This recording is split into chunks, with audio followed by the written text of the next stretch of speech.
What's going on, YouTube? SoxArizona back with another Boston Red Sox live stream. Today we got Garrett Whitlock on the mound for his second start of the season. Obviously, this is something that we don't know if this is going to work out with Garrett Whitlock on the mound. This is a good test today against a good Toronto baseball team. We got a special guest joining us today. Big Blue in the Bronx will be on the call. He is getting his situation together right now, but hopefully you guys are enjoying your Thursday afternoon. Day game out here on the West Coast for me, a noon game. We got, let me pull up the comments for you guys. What's going on? Jeffrey Jamestown Baseball Commissioner, thank you for being here. As always, guys, hit that like button, subscribe if you haven't already. We got a good day for baseball. It'll be Garrett Whitlock on the mound against the Toronto Blue Jays. And for Toronto, as welcome, Alex. We got Alec Manoah on the bump for Toronto. The 23-year-old is making his fourth start. Manoah? Yeah. That's good. He's 3-0. And Whitlock, obviously, he pitched well in that first start of the season. I like him coming out of the bullpen, but we'll see how it is. Make sure you guys go out over to Big Blue in the Bronx and subscribe to his channel. We just got done with the episode, 7? 6 of the Dead Red podcast. 6. Man, it's going to be it's already episode 6. Wow. But yeah, thank you guys for joining that. We got a big game from the Red Sox yesterday. There was a couple errors defensively from Toronto. Xander Bogaerts with a big game. He had 3 base hits and a walk. Alex Verdugo, obviously, with a big game as well. Everybody on the Red Sox offense, it seemed like yesterday was we finally turned it on. And the guys in the pregame show called it.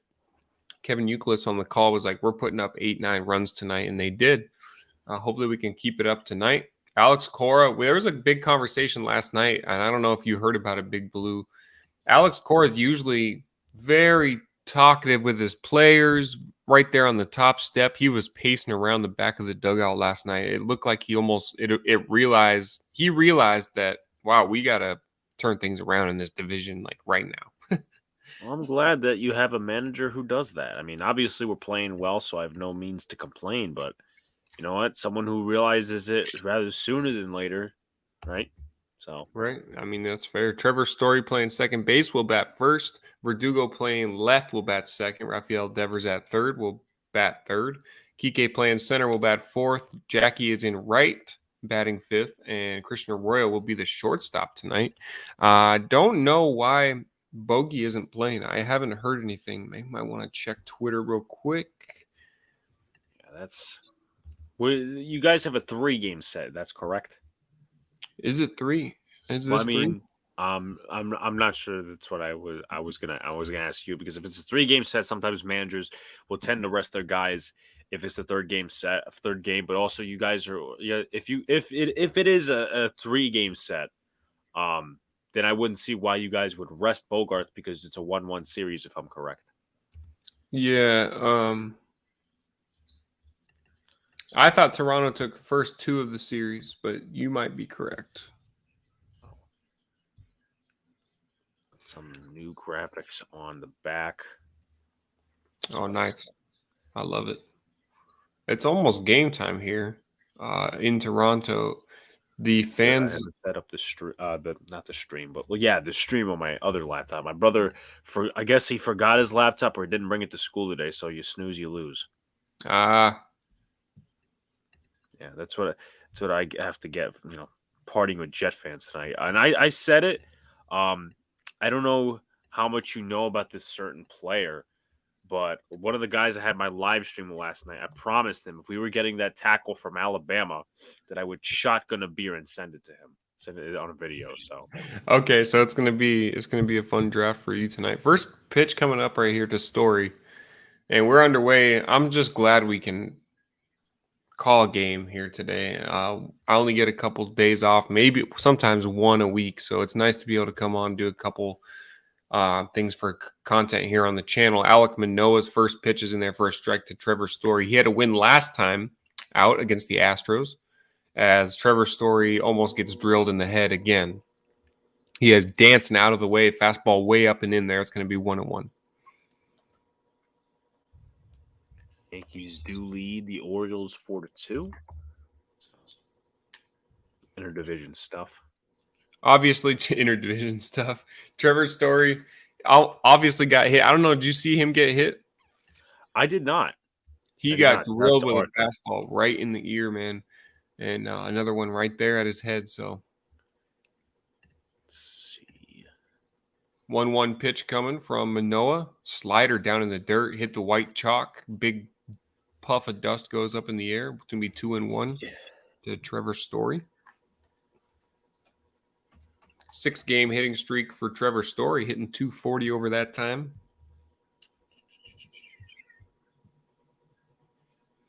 Two-one pitch. Story swings at that one, sends it to right field, way up in the air. That's Tapia over there in right.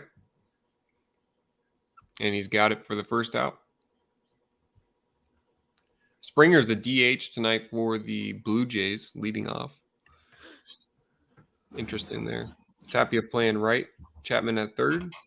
Bo Bichette is the shortstop. Gurriel playing left. Christian Kirk will bat sixth, playing the catcher spot. Espinal is the second baseman, batting seventh. Cateau, the first baseman, batting eighth. And Bradley Zimmer will bat ninth, playing center field. First pitch to Verdugo, hit on the line hard into right field for a base hit. Tapia gathers it, gets the ball in, and Verdugo's on with a single to start the game for the Red Sox.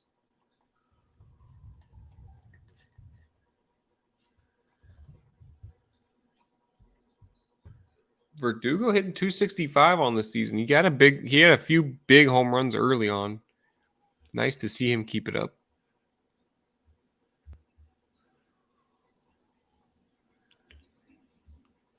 What's going on, Arthur? Welcome to the stream. Thanks for being here, my man.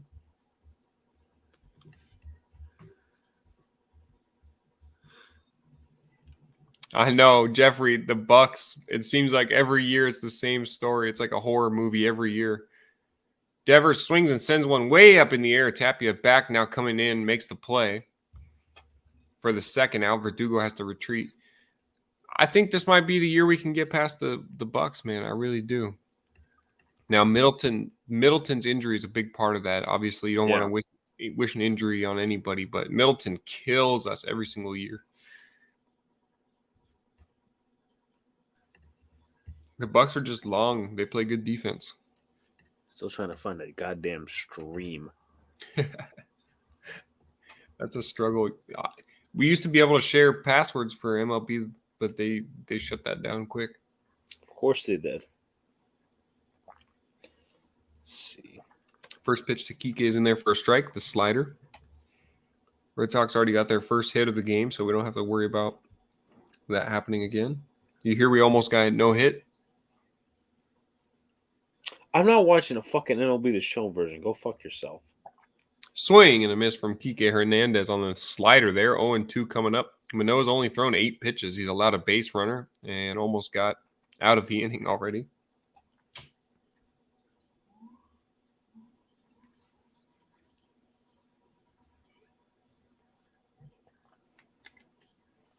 Oh, 2 pitch coming from Kike to Kike. Misses outside the fastball. 94 from Manoah. Shout out to Beantown Breakdown for joining us, my man. Says SoxAZ, shout out from the 8th floor of the hospital. Not even chemo going to stop me from getting up with my boys. Sorry to hear that you're back, Beantown, but I hope you can fight through, my man. I really do appreciate you stopping by. We'll try to give you the best call possible. And hope you're doing well, man. I mean, one of my friends' dads is currently going through some of that shit, so hope you do well. It's tough, Beantown. We appreciate you being here, buddy. Swinging a foul ball back from Kike Hernandez. It'll stay 1-2 here. That was a 10th pitch from Manoah.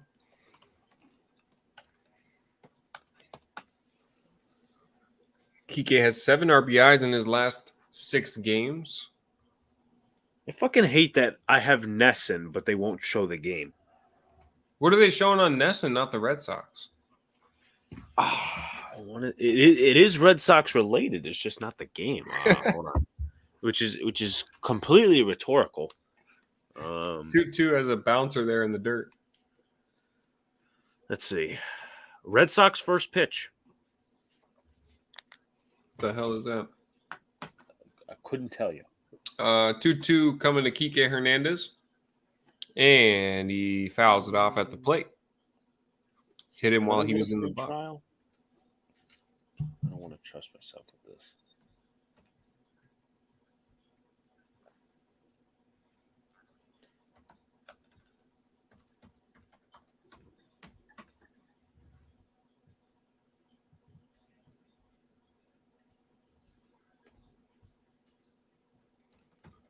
Two pitch coming to Kike Hernandez. Manoah out of the stretch with a runner on first. Here's the pitch. And a check swing. Did he go? No, says the first base umpire. It'll be a full count. The runner at first will be on the move on the next pitch. Red Sox first pitch is the pregame show, says Jeffrey. So maybe, I don't know why that's... It's weird. What is it? Like some sort of fucking tape delay. Beantown, seeing that Yankees hat made me throw up in my mouth a little, just saying. Well, if that's going to make you throw up, I wonder what this is going to... Kike, check swing at the plate. Umpire says he does go.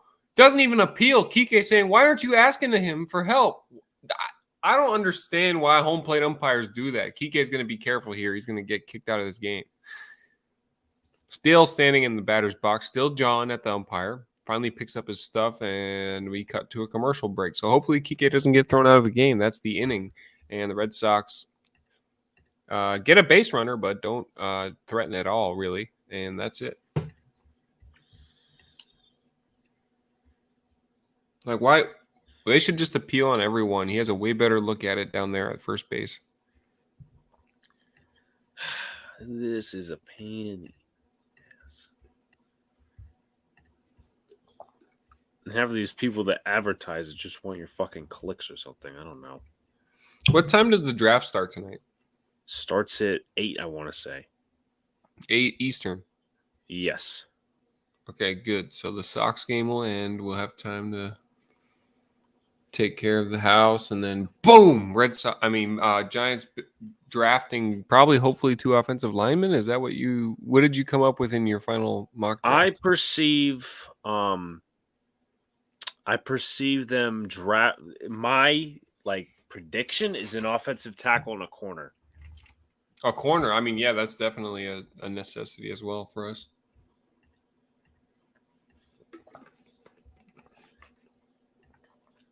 Now, are they going to fucking try to hack me, or am I actually going to get a stream here? Just got to exit out of the ads. Yeah, just keep exiting out. Eventually, it'll let you. Springer to lead it off for the Blue Jays. Man, I just really want a Red Sox win today. That'd be nice. Is this it? Probably not. Yeah, of course. Continue watching for free. Yeah, and go fuck yourself.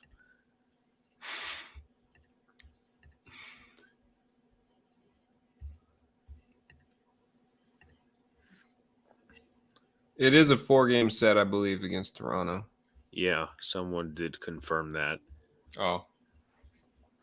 So it'll be nice to split the series. Garrett Whitlock on the mound. If he really blows us away as a starter, I mean, I might be okay with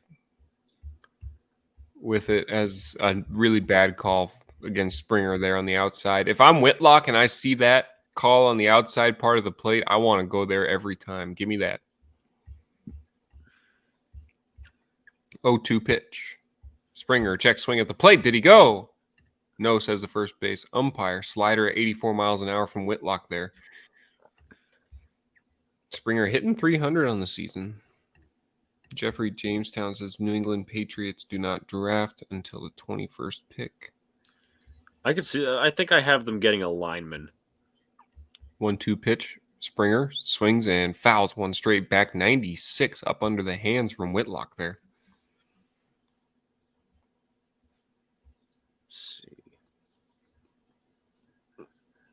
Red Sox signed Whitlock, too. We got him for 4 more years. March 24th. 1-2 pitch. Bouncer in the dirt. Hey, you better keep that name out your mouth, Beantown Breakdown. He's talking about Jackie Bradley Jr.? Yeah. That I'm Eli not even Manning. looking, and I'm just guessing. So No, he said Eli Manning. 2-2 pitch. Springer swings at that one, pops it up. Dahlbeck coming over towards the warning track in front of the dugout, and he's got plenty of time. Springer with a pop out in foul territory for the first out. Red Sox have 7 errors throughout the season so far. Verdugo in left, Kike playing center, Jackie Bradley in right, Arroyo's at short. Story, the second baseman, Devers and Dahlbeck at the corners as always, and Vasquez is catching Garrett Whitlock. Beantown, I don't know if you know this, but Eli Manning is my favorite athlete of all time. It's not even close. I hate to break it to you. Whitlock with the bases empty and 1 out. I don't think he cares personally. No, I don't think he does early either. Bo Bichette takes one outside for ball 1. Whitlock quickly here. The fastball is on the edge for a strike at 96. That's what I'm saying. He needs to go out there every time if he's going to get that call. God damn it. Here's the pitch on 1-1. Bichette swings and lines one right back up the middle for a base hit into center field. Blue Jays have their first hit. I want my undefeated season back, you bastards. That's the best year of my life, Beantown Breakdown. It'll never happen. Yep. 2007, definitely. better than perfect. Better than perfect. Bichette with a line drive. It's a knuckleball off the bat right into center field. He hit that ball so hard. Love you too, buddy. Thanks, Beantown. He said, I hate you.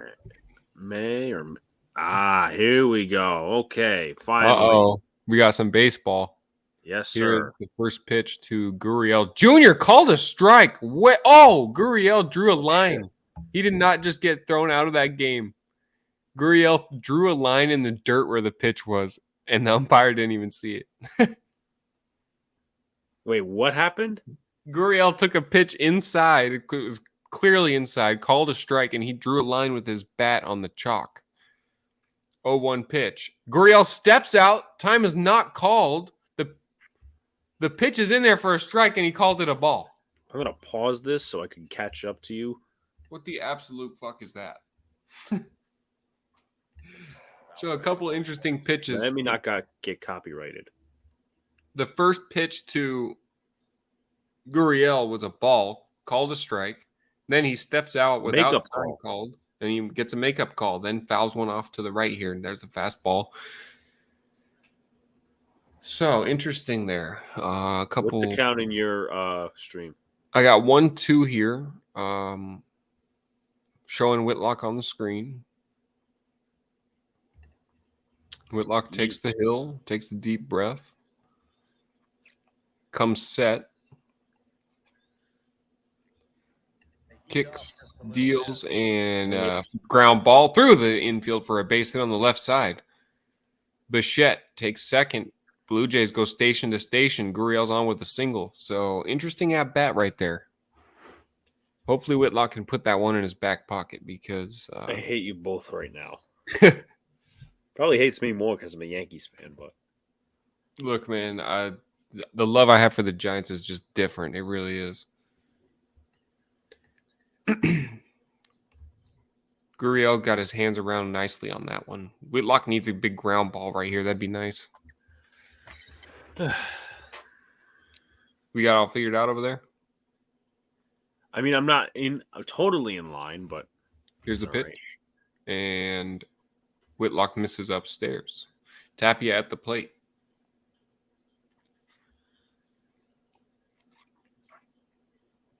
Tapia's made a couple nice defensive plays against us already this year.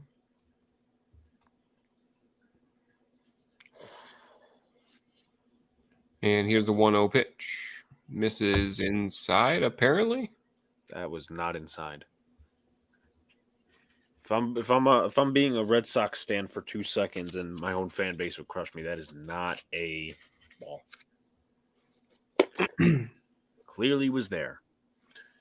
So good location right there. The Blues really feeling it. What's up, Arthur? Says go Pack go. I love the NFL. NFL fans are in full swing today. Tapia swings and sends a bomb out the center field. Kike back near the track, and he's got it. Tagging from second is Bichette. He's going to take it easy, take third easily here. So 2 outs, runners on the corners for Toronto. A little bit of trouble for Whitlock here. I'd like to see him get out of this without giving up a run. So Arthur, if you guys got draft questions, send them our way. I mean, yeah, today's guys, draft we'll talk. day. Yeah, it's anything. My opening day ticket right here, even though it was a mobile thing, they still handed these out. Oh, they did nice. That's really cool of them, actually. I have it posted on my bulletin, so that's really cool. I have where is it? I have a pin when the Sox were in Arizona for opening day. I have a nice Red Sox Diamondbacks pin.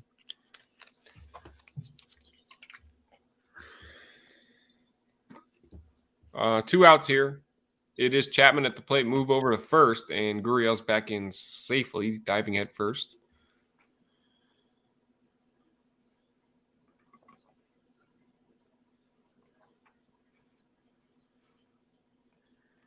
Jeffrey says, Alex, did you see the Sunday night game? The umpire was awful. The Phillies game, right? If he's talking about that, yeah, I did see it. I'm not sure. I didn't get to see that one. Yeah, I mean, it's Angel Hernandez, so you can't expect much. Man, that guy, he has had a few things this year already. He wants to make it about himself. And when the Eagles fans, I'm thinking football, when the Phillies fans were literally approaching, like they didn't approach his car, but when his car was coming out of the gates out of the private lot, a Philly fan started screaming at him, and he just smiling. I'm like, yeah. Like, what? You're not going to acknowledge your shit umpiring. So, 0-2 to Chapman here.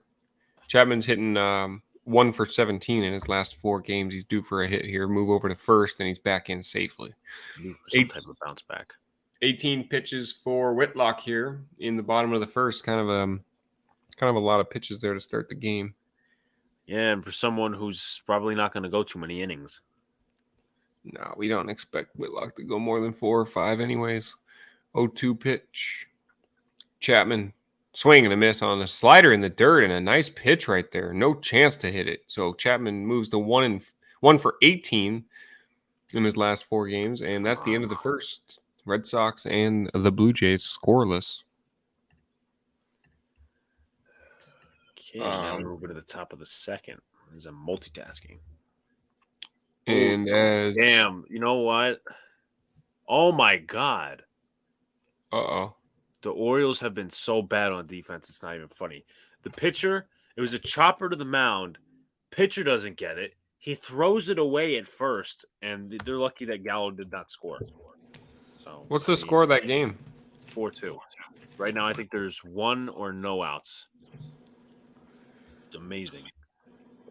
Well, I was going to say, Arthur, for your Packers, what do you think the Packers are going to do, man? I'm not really in tune with that division, but the Packers, I mean, I would guess wide receiver.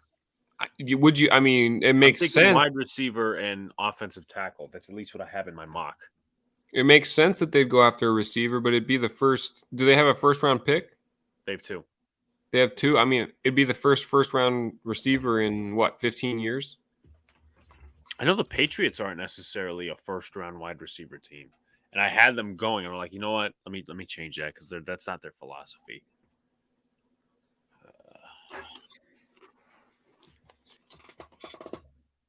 If I have my one thing, I have a story to tell about Michael Strahan Day. Just give me 1 second. I love Michael Strahan. All right. So when the Giants played the Eagles this year, I went to that game. It was a fun game. Met a lot of people. So for Michael Strahan Day, obviously when they had the jersey retirement, we got this.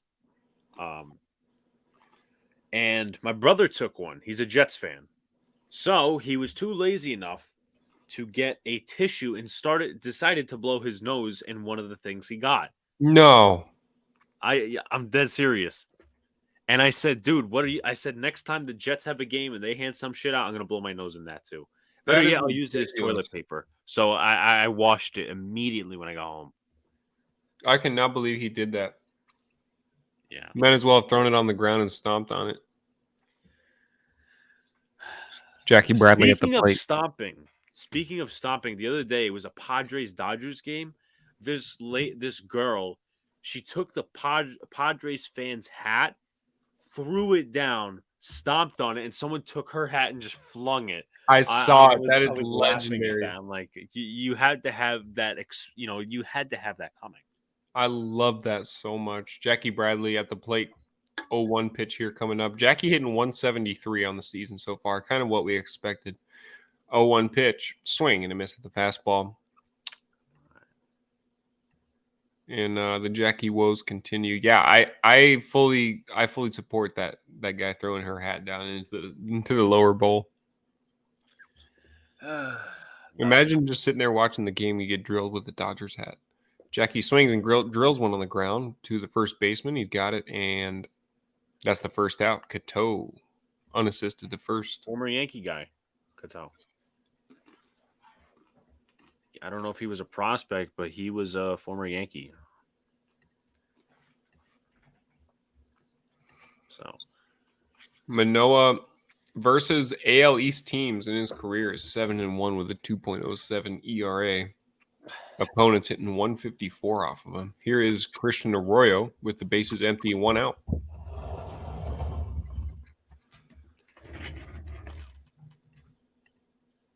Christian Arroyo, no home runs yet on the year. Had a few big ones last year. Manoah wants another ball. Twice in a row, he didn't like the ball that he got. I think there was a situation last year, 2 years ago, where the pitcher kept throwing the balls back and he just got kicked out of the game. I think it was a Reds pitcher. I forgot about that till you just mentioned it. First pitch to Arroyo's in there. A high slider missed a little bit. It'll be 1-0. Tony says, I seriously think the Texans should have a killer draft, maybe end up most improved team. Check swing from Arroyo. Did he go? Back, so you probably look, if they do trade back, or even trade back into the top 10 because they have the 13th pick from the Deshaun Watson trade. I mean, you should have. I mean, there's no excuse for the Texans to mess this up. So, and Alex knows way more about. Like, to be honest with you guys, I only watch Giants stuff when it comes to the NFL. Here's a swing and a pop-up from Christian Arroyo. Way back behind second. The second baseman is out there. Espinal makes the play for the second out. But as far as the Giants goes, I know guys that they're looking at, the spots that they need to fill, but I just simply don't have enough time to watch all the other stuff. I'm pretty much Giants, Browns, and Cardinals, as my dad lives in Ohio. Interesting duo. Oh, trio, really. Yeah.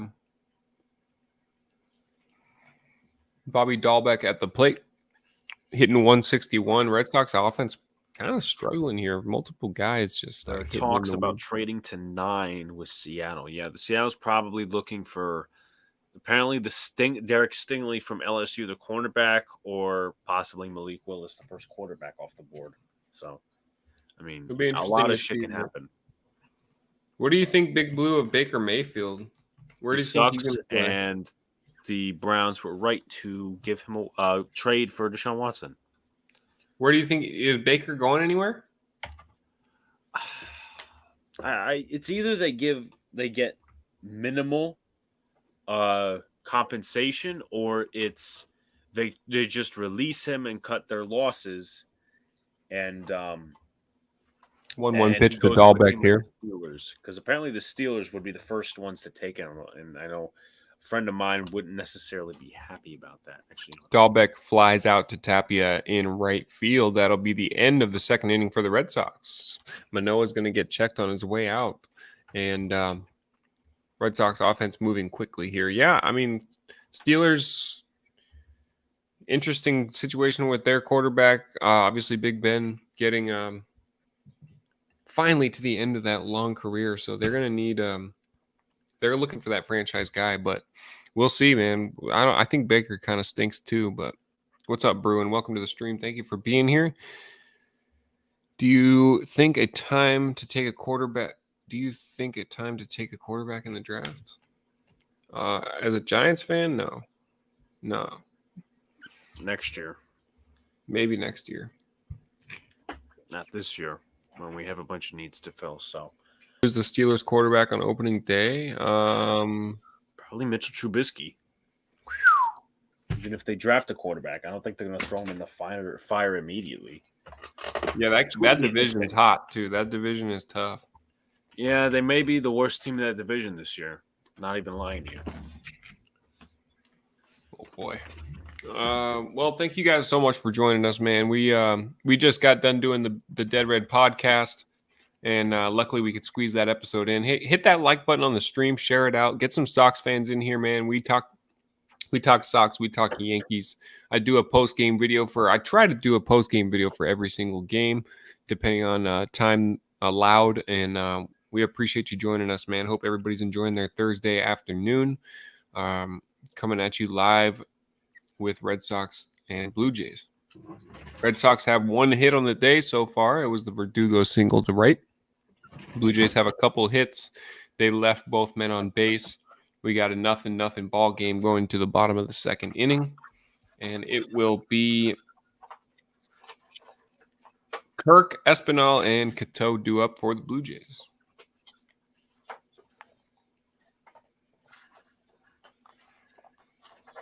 Jeffrey says, I know the Giants quarterback option did not get picked up. Yeah, I just found that out today.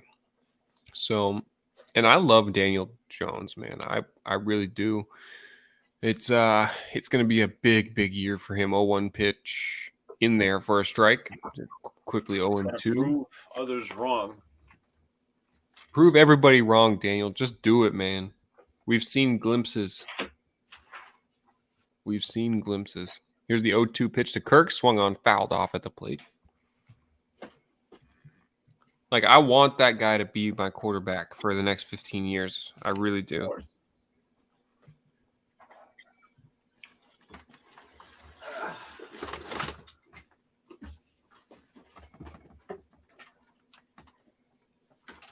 Oh, 2 pitch. Kirk swings and slaps it hard the other way, foul. Good pitch to hit right there. Whitlock's throwing 23 pitches.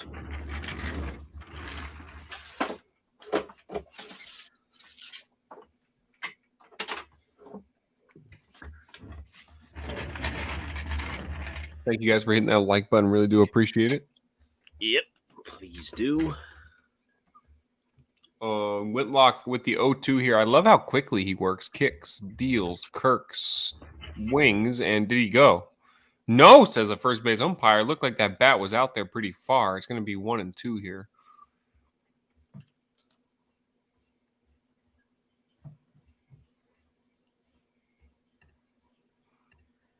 '25th pitch for Whitlock. 1-2. Here it is. Kirk slaps it the other way. Bobby Dahlbeck gathers and steps on first. That'll be out number 1. Good stuff from Whitlock early here. I love to see it. Yeah, we'll see. Obviously, not enough talent in the draft to go after a quarterback. We don't want the same situation to happen. I'm still surprised to this day that went up to 6 and got Daniel Jones. There's apparently talk that we might get a wide receiver at 7. Don't want that, in my opinion. If we draft a wide receiver, I will be so pissed. I will too. I will walk out of the bar in Bay Ridge. I will walk out. No, seriously, that's ridiculous. We cannot sign a wide receiver. We cannot draft a wide receiver, excuse me. And then to go ahead, and I'm not, obviously you'll have to work at it down the line with any type of receiver, but in 4 years, you're going to have that money talk again. And if he becomes a top wide receiver, I don't know. Time called at the plate. The umpire just bailed. Man, this guy, I don't know about this guy so far. Not making a good impression here. Swinging. Yeah, I will be walking home. 4.2 miles. I will walk home. Swinging a foul ball there. It's going to be 0-2. 1 down here. Base is empty. So the Rangers with Martin Perez on the mound, you probably know that name, are pitching a perfect game. Okay, Martin Perez, former Red Sox. Swinging a little dribbler down the first baseline, foul. 0-2. So what inning are we talking here? 6th. I would love to see him throw a perfect game. Just go back to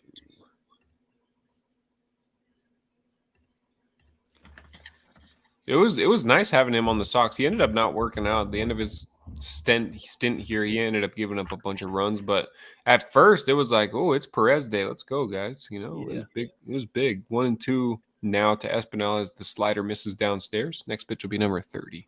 At about 3:50, I'm gonna pop out because I have to pick up my mother from work. After that, and after I bring some stuff downstairs for laundry, I'm gonna pop back in.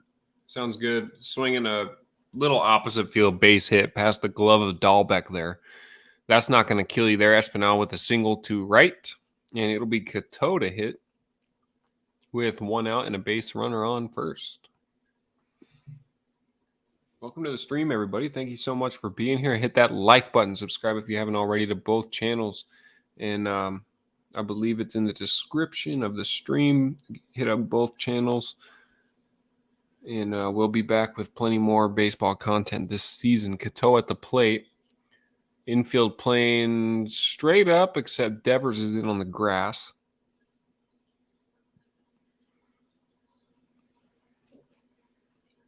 Here's the first pitch to Cateau. No, move over to first. Back in sliding is Espinal.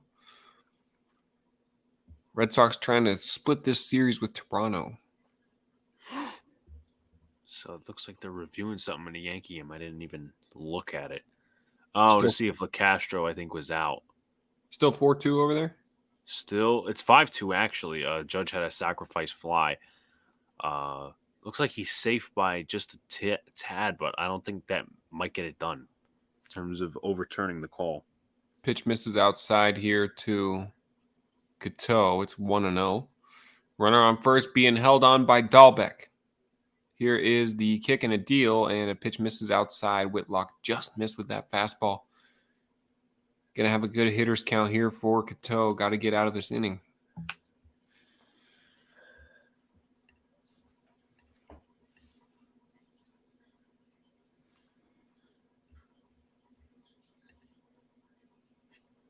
Whitlock out of the stretch. Runner goes, and he had a really good jump. No throw.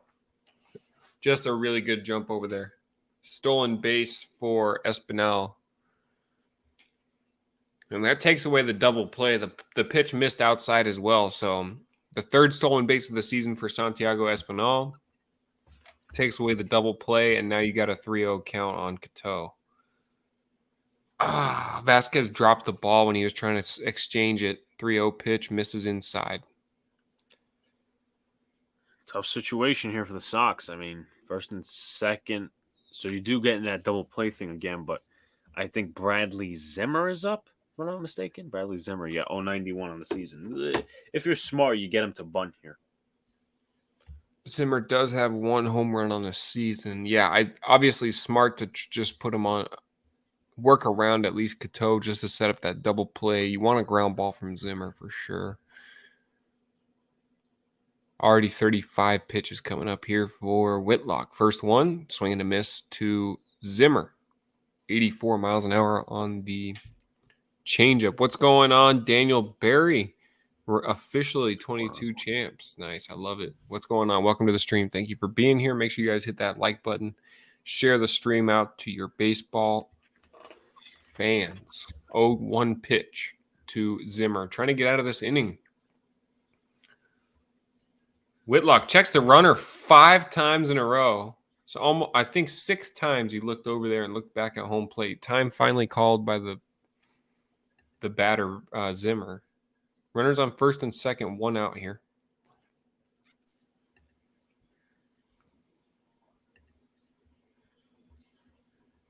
And here's the pitch. Ground ball, right to Story, flips to second, Arroyo to first, and runner is safe at first. Almost the inning double play. Espinal moves to third. Zimmer safe at first on the fielder's choice. Nice turn from Arroyo right there. I don't think he could have done it any better. Let's see here. Ball hit hard up the middle. Story ranging to his right. Arroyo got turned around a little bit. He had to turn his hips. And that was the difference.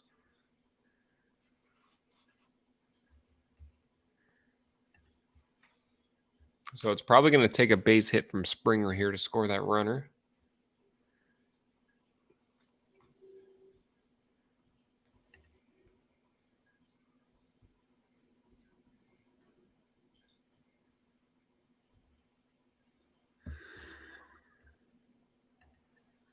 George Springer, the DH.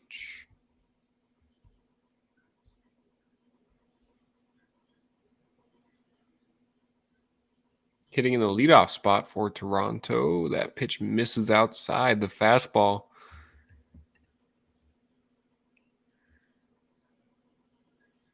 Would like to see Whitlock just go right at this guy right here.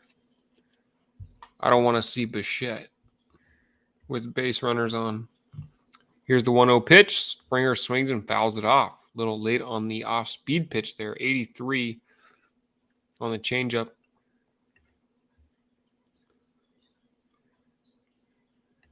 And yeah, last night we saw a story with 2 separate occasions where he was trying to get the ball out of his glove and it cost us a base runner. And he didn't get charged with an error at all last night. 1-1 pitch, Springer swings and pops it up. Will that stay in the yard? Yes, it's going to be back behind the pitcher's mound. Story has a chance here, and he's got it to end the inning. So a scoreless inning for the Toronto Blue Jays. We're going to the top of the third. Scoreless, and the Red Sox coming up to hit. Due up will be... Who's due up for the Red Sox? It'll be Devers.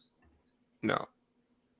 Travis Shaw, followed by Christian Vasquez and Trevor Story due up for the Red Sox. Thank you guys for joining us. Tony Clark says the Cowboys are offering pick 24 and 56 to the Texans or pick 13. No reports on whether they accepted. Okay. Because I know the Cowboys, I think they want Zion Johnson, the lineman from Boston College, but that's way too high to pick him. But we'll see what the Cowboys do. I mean, what was I going to say? The Giants are reportedly open to trading number 7, their second pick, but nobody has called on that yet, at least according to Jordan Raanan of ESPN. So tonight's going to be interesting. God, if we draft a wide receiver, man, I didn't even know that was in the conversation. It shouldn't be, but God knows. I know you got to get out of here. I'll be right back. Big Blue's got to get out of here, but he'll be back probably later on in the game, and then hopefully the Sox can just blow the brakes off these guys today. Take this series. We are on the ball. Hold it down for you till you come back. Yeah, cool. Thanks, dude. All right, so pop your questions in. All right, so Manoah is back on the mound as SoxArizona gave you the due up for the Red Sox lineup.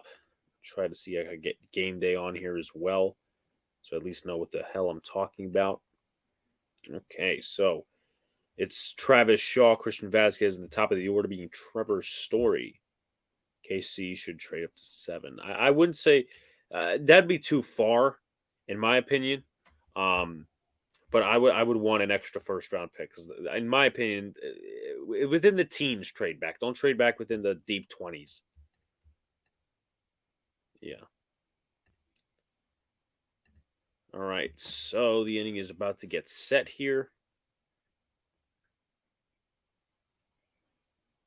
Travis Shaw will step in the box against Alex Manoah. And here's the first pitch. It is just down. Count is 1-0. So they're having the 4 outfielders shift, which honestly I think is very stupid. That's one of the things about the modern day game I don't like. With that being said, here is, I can't even go back. So count is now 1-1 on Shaw. 0 for 17 this season. Right, just hit it the other way. 4 outfielders is fine. Just hit it the other way. All right. Well, Sox, I got to pop out. I will see you in a little bit. Thanks for holding it down, my man. We'll see you in a little bit. Fly ball. See, Big Blue don't like when I do that. You don't like the 4 outfielders at all, but there's a pop fly into foul territory, the first out for the Red Sox. That was, I believe, Shaw that popped out to the third baseman, Matt Chapman, in foul territory. Tony says, I still like the idea of the Saints trading 16 and 19 for the Giants 5. I know he said that 7 was available for a trade, but I didn't know if 5 was as well. Here is Christian Vasquez at the plate, 1 out and nobody on That pitch is in there for a strike. Both pitchers using that outside part of the plate.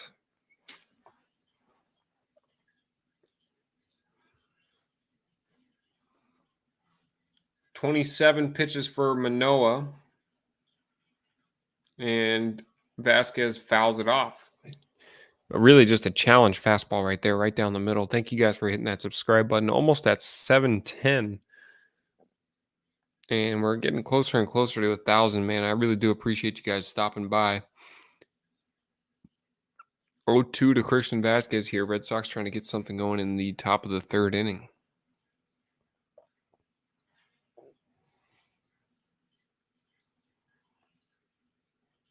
2-2 pitch, swing and a miss. 0-2, swing and a miss. That was a curveball. Nice little spinner there for Manoah. The salad at the bottom of the zone. Almost bounced in the dirt. Had Christian Vasquez completely fooled. There's 2 outs now in the top of the third inning. Christian Vasquez upset there as no chance to hit that ball. The bottom just fell out completely. Here's Trevor Story with 2 outs, nobody on base. 232 on the season for Trevor Story. As the slider misses down and away. I'm really rooting for Story this year, man. Just a great signing by the Red Sox. Something I didn't see. Sorry about the noise there. Something I didn't really see coming, and looks like it's really going to work out. Obviously, a rough start with the food poisoning, all that stuff. Just kind of a weird start for Trevor Story, but it'll turn around, man.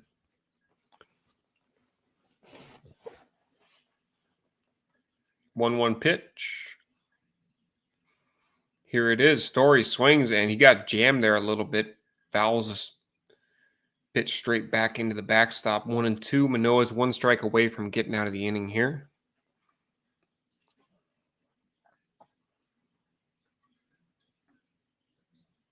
I don't know. It seemed like Dallas and Philly had good drafts last year.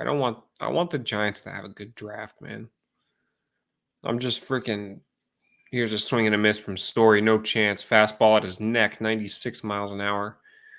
Strikes out. Manoah headed to the dugout. And that'll do it for the Sox. Due up for the Blue Jays will be Bo Bichette, who does have a base hit already, followed by Gurriel, who also has a base hit. And I believe, who is it after Gurriel? It is Tapia in right field. So Bichette, 2, 3, 4 due up for the Blue Jays. Thank you guys so much for being here. I really do appreciate it.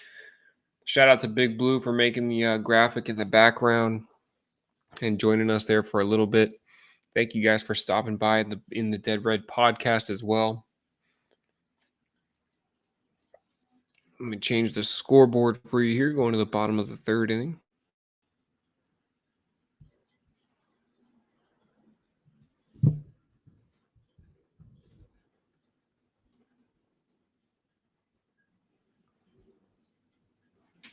Yeah, Red Sox really just trying to keep pace here in this AL East. This is a big one to split with Toronto. And I meant to grab the jersey for the game, man. Let me know in the comments. Should I do what color jersey should I wear today? I got the cities. I got a white. I got a red. I got a blue. I just don't have a gray one. And then we'll be watching oh, man. I'm excited for the draft tonight, guys. I'm glad I have today off. Make sure you guys enjoy yourselves tonight. If you're watching the draft, if you're watching this stream, which there's 7 of you guys hanging out in here, man, for a day game against the Blue Jays, that's awesome, man. Share it out. Let's get some people in here hanging out. We're going to be doing giveaways on the channel eventually, man. Yeah, I've already given away a PS4 on this channel, so. But just enjoy yourselves, man. You never know what can happen. No, nothing's guaranteed, so just enjoy yourself while you can. Check swing there. Did he go? Yes, says the first base umpire. Strike 1 to start the inning. as we were underway in the bottom of the third. Great mustache in the stands at Rogers Center there. And here's the 0-1 pitch. Big swing and a miss from Bichette. And he misses that one. A fastball right down the middle from Whitlock. 0-2 coming up. Sketchy spot for that pitch there. Here's a pitch. Bichette check swing at the plate. Did he go? Appeal down. Why not? No, says the first base umpire. 1-2. Whitlock's thrown 42 pitches here through 2 innings. 2+ innings. Which jersey should I wear, guys? Let me know in the comments. If not, I'm just going to go grab one. 1-2 pitch. Bichette swings and sends it on the ground. Arroyo, the new shortstop, fires over to first, and he got him. Smooth as ice over there from Christian Arroyo, and the first out recorded for Garrett Whitlock. I'd like a quick inning here for him. We don't expect him to go more than 5 innings anyways, but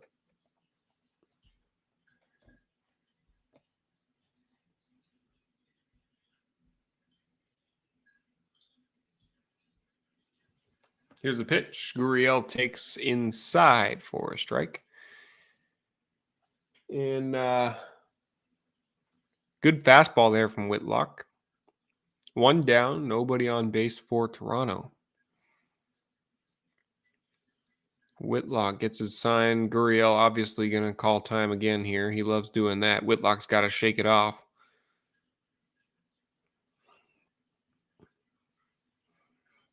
And here's the pitch. Slider misses downstairs. 1-1 pitch coming up to Gurriel Jr. And the 1-1. Gurriel swings at that one, sends it on the ground. Arroyo ranging back, can't make the play. Hustles to get the ball there. That's something that won't happen with Xander at short there. Ranging back, he was on the lip of the grass. The ball got past him. We'll see what happened here. Xander watching along from the bench. He is talking about it, so we'll see. Ground ball off the end of the bat towards short, and it hit Arroyo's glove. I'm not sure if that's a bad hop. I can't really tell. I think that's something you got to at least knock that ball down, which it's only a single there. It's going to be scored an error for sure. Tapia takes one down and in for ball 1. So we're counting on another ground ball right here, hopefully. Strike him out or a ground ball will be great. Make sure you guys hit up the comments. Let me know any questions you have regarding NFL, MLB, NBA. It's all good stuff right now. That pitch misses downstairs apparently.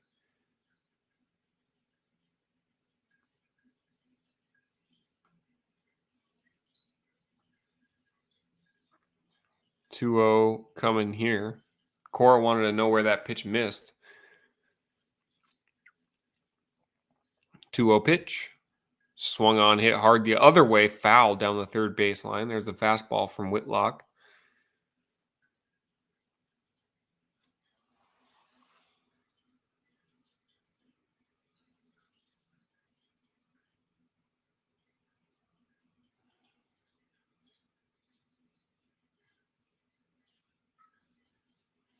You see Michael Wacha in the dugout next to Xander Bogaerts. Had a great start yesterday. Here's a swing and a foul ball. The runner was going from first, trying to get out of the double play. Toronto is aggressive on the bases this year, which I like to see.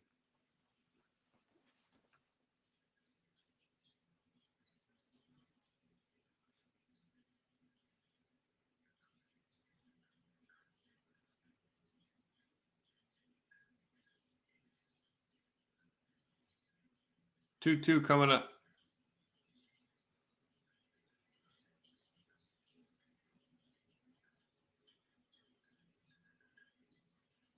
Here it is. Bouncer at the plate. Ball bounces around a little bit. Vasquez can't find it, but no advancement by the runner. Good job from Vasquez to pounce on it quickly. Tapia is going to have a full count here with a runner on first. We'll see if they want to go on the pitch. Try to avoid the double play ground ball.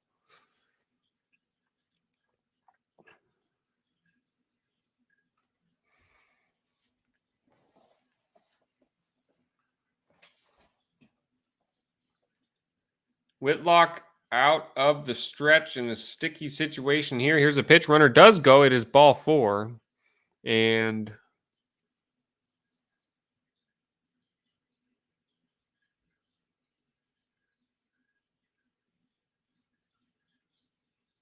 what's going on here? There's a little bit of a question.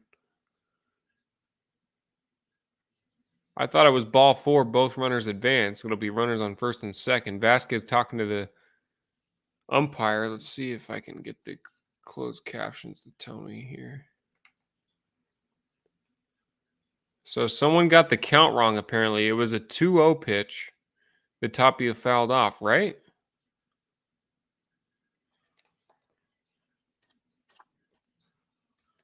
In the stadium on the board, it said 2-2 before that pitch, apparently. There's a mess. There's something, but somebody messed up.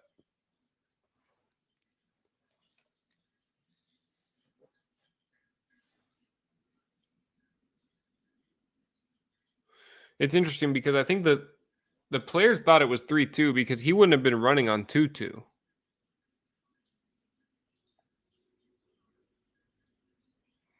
So they say it's ball 4. So it was 3-2 before that pitch.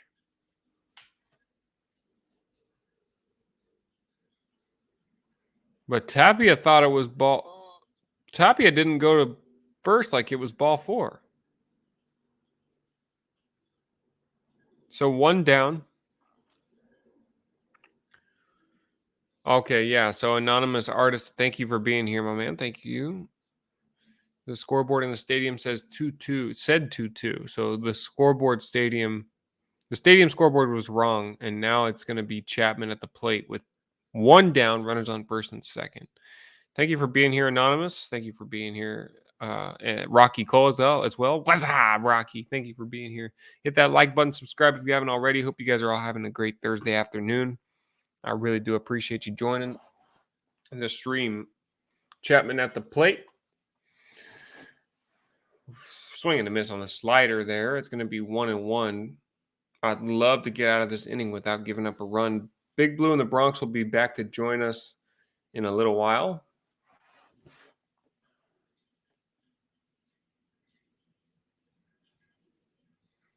As the 1-1 pitch from Whitlock checks the runner, kicks and deals. Another slider had Chapman way out in front. Good spot there, 82 miles an hour on the slider. 1-2 coming up. 1 strike away from getting out of this inning. Excuse me, only 1 out. Need a ground ball or a strikeout. Hope you're doing well, Rocky Cole. Thank you for being here. Time called at the plate again before the 1-2.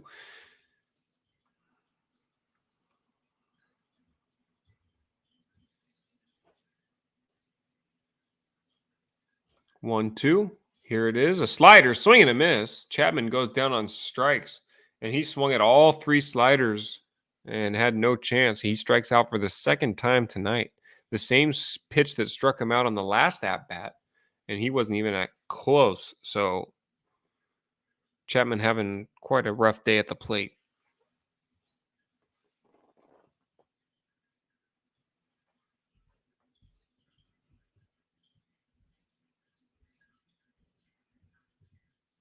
Thanks for being here, guys. I really do appreciate it. Here's the sinker that is a swing and a miss from Alejandro Kirk. He grounded out in his last appearance back in the second inning.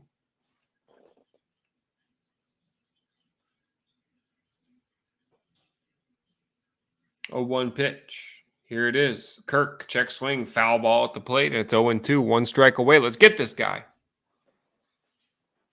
I'm not messing around, man. I don't want these streams to be boring. You know what I mean? I don't want these streams to be boring. I want to bring the excitement that these Red Sox deserve.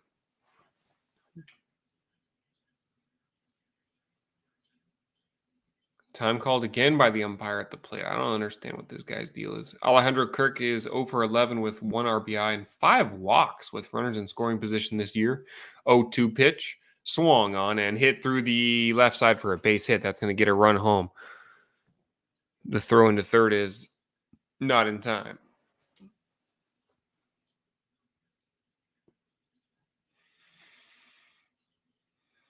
As soon as I mentioned that he's 0 for 11 with runners in scoring position, he gets a base hit right through the infield. Blue Jays lead at 1-0.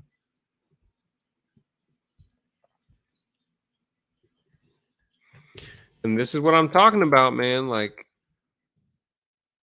Whitlock is good, but will you expect him to throw 4 or 5 innings of great baseball? I mean, I want to pepper his appearances out every single day, every other day. Here's a check swing foul ball at the plate by Espinal.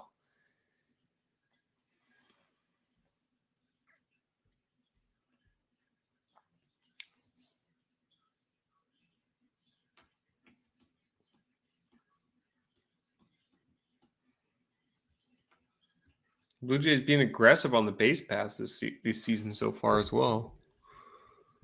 And it looks like I'm going to have to go grab a jersey, man. Here's a ground ball to the third base side. Rafael Devers with that long throw over to first. Beautiful play to get out of the inning.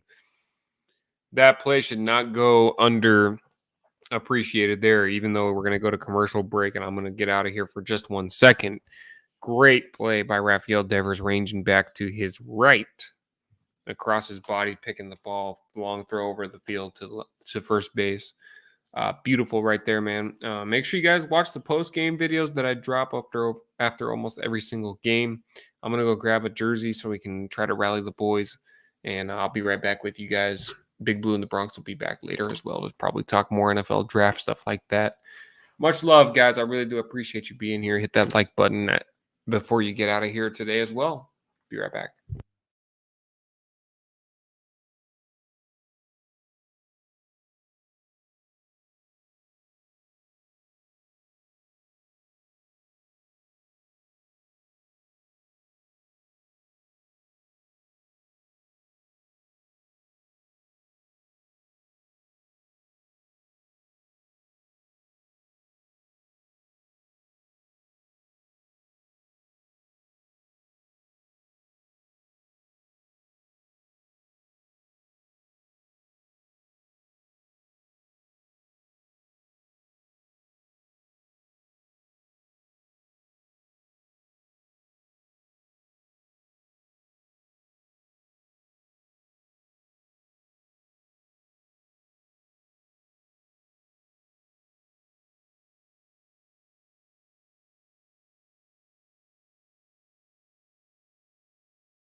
I just got this JD Martinez jersey and I thought I lost it. Welcome back to the stream, guys. Alex Verdugo at the dish, I shall say. He's got a 1-2 count here. Check it out. JD Martinez. 1-2 now fouled off. And to be honest with you, this is the first white Red Sox jersey that I've ever had. 254 is Alex Verdugo's average coming in. 1-2 swung on and hit to right field. That ball is near the line. It's going to get into the stands. Foul ball. Up against the netting there. 38 pitches for Manoah.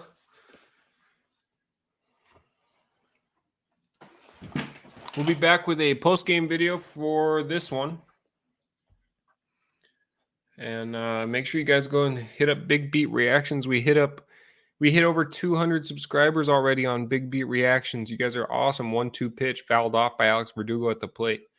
Go over there, hit up the comments, and request some songs, man. My list is growing and growing for the song reactions, and trying my hardest to keep up with them. I haven't been able to make a video in a while, but I think tonight we'll record a couple videos to upload on Big Beat Reactions so we can keep those going. 1-2 pitches taken downstairs for Verdugo. We are in the top of the fourth inning. Let me change the scoreboard for you. And just like the Toronto Blue Jays scoreboard operator, we're falling a little bit behind today. It's the top of the fourth.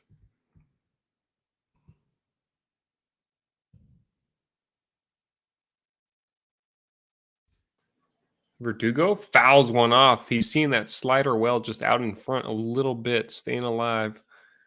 Thank you guys so much for being here. Really do appreciate it. If you haven't subscribed, please do. Greg John, welcome to the stream. Thank you so much for being here.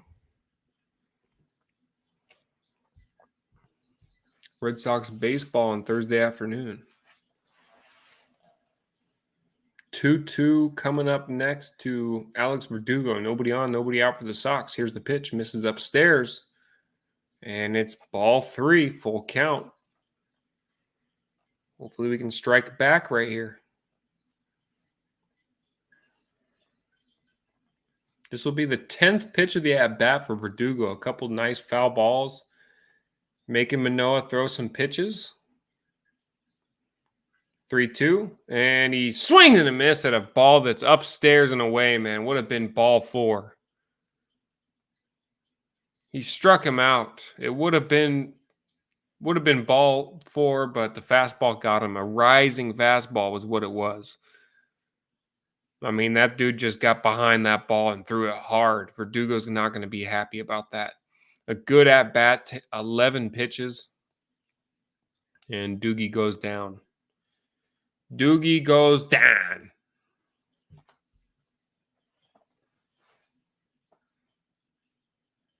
Manoah consistently throwing hard here as Devers takes a pitch up and away.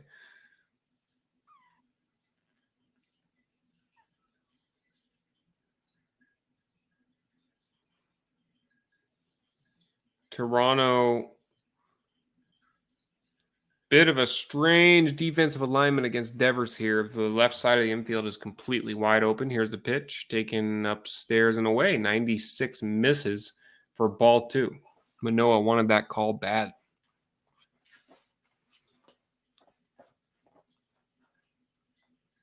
Welcome to the stream, guys. Thanks for being here. Red Sox trail 1-0. Here's the pitch. Devers takes outside, ball 3. And we would have loved Verdugo to get on base right there, man, for real.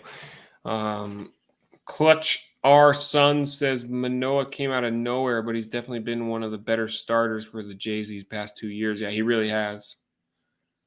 And thanks for the comment, Anonymous. I really do appreciate it. Here's the 3-0. And the fastball's in there to Devers. I think he was taken the whole way. Those first 3 pitches to Devers, he was just nibbling on the outside.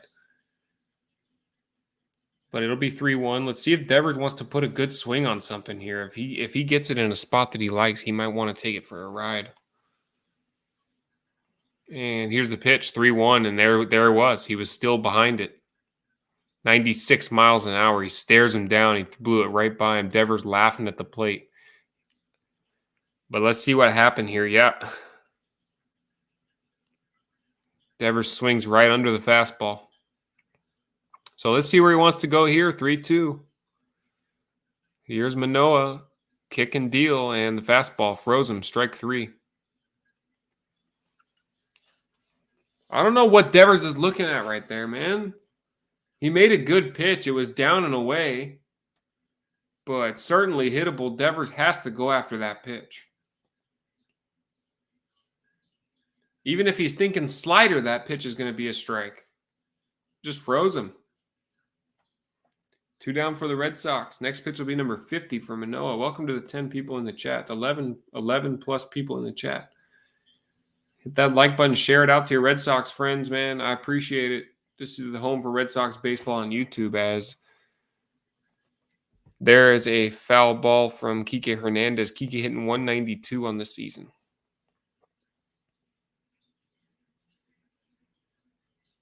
And we got another subscriber, man. You guys are legends. Share the stream out, man. Let's get this thing to like 7:15 by the time it's over. Trying to get to this thing to 1,000 subs has been a grind, but you guys are legends. 0-1 pitch to Kike coming up. That was 50 pitches for Manoah. And head over to Big Beat Reactions. I'm telling you, if I can, I'll drop the link in the description. Swing and a miss from Kike. It's 0-2. Manoah's almost out of this 4th inning already. But Big Beat Reactions is taking off. You guys almost had that thing. I think it's past 200 subscribers already, and we've only posted 20-something videos. But just go request your favorite song, and I'm gonna go and react to it eventually. 0-2 pitch. Kike check swing. Foul ball right down the first baseline. He almost just got a base hit without even knowing where it was. It'll stay 0-2. But trust me, you go over there, hit up the comments, and request a song. I will certainly get to it and react to it. We're going to make some videos today, in fact, so watch out for a video tomorrow. 0-2 pitch. Here it is. Kike takes that one. Good take on the slider. At least the Sox are making him throw some pitches. That's what I can say. I'm just glad they're making him throw some pitches.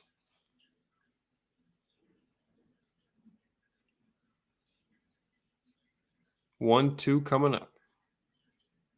Kike at the plate. He swings at the fastball and fouls it off down the right field line. Just staying alive here. And yeah, and Manoah's been quiet, man, but he's been one of their best starters. Montoya just plays a different kind of baseball, man. He really does. Oh, excuse that. Sorry, guys.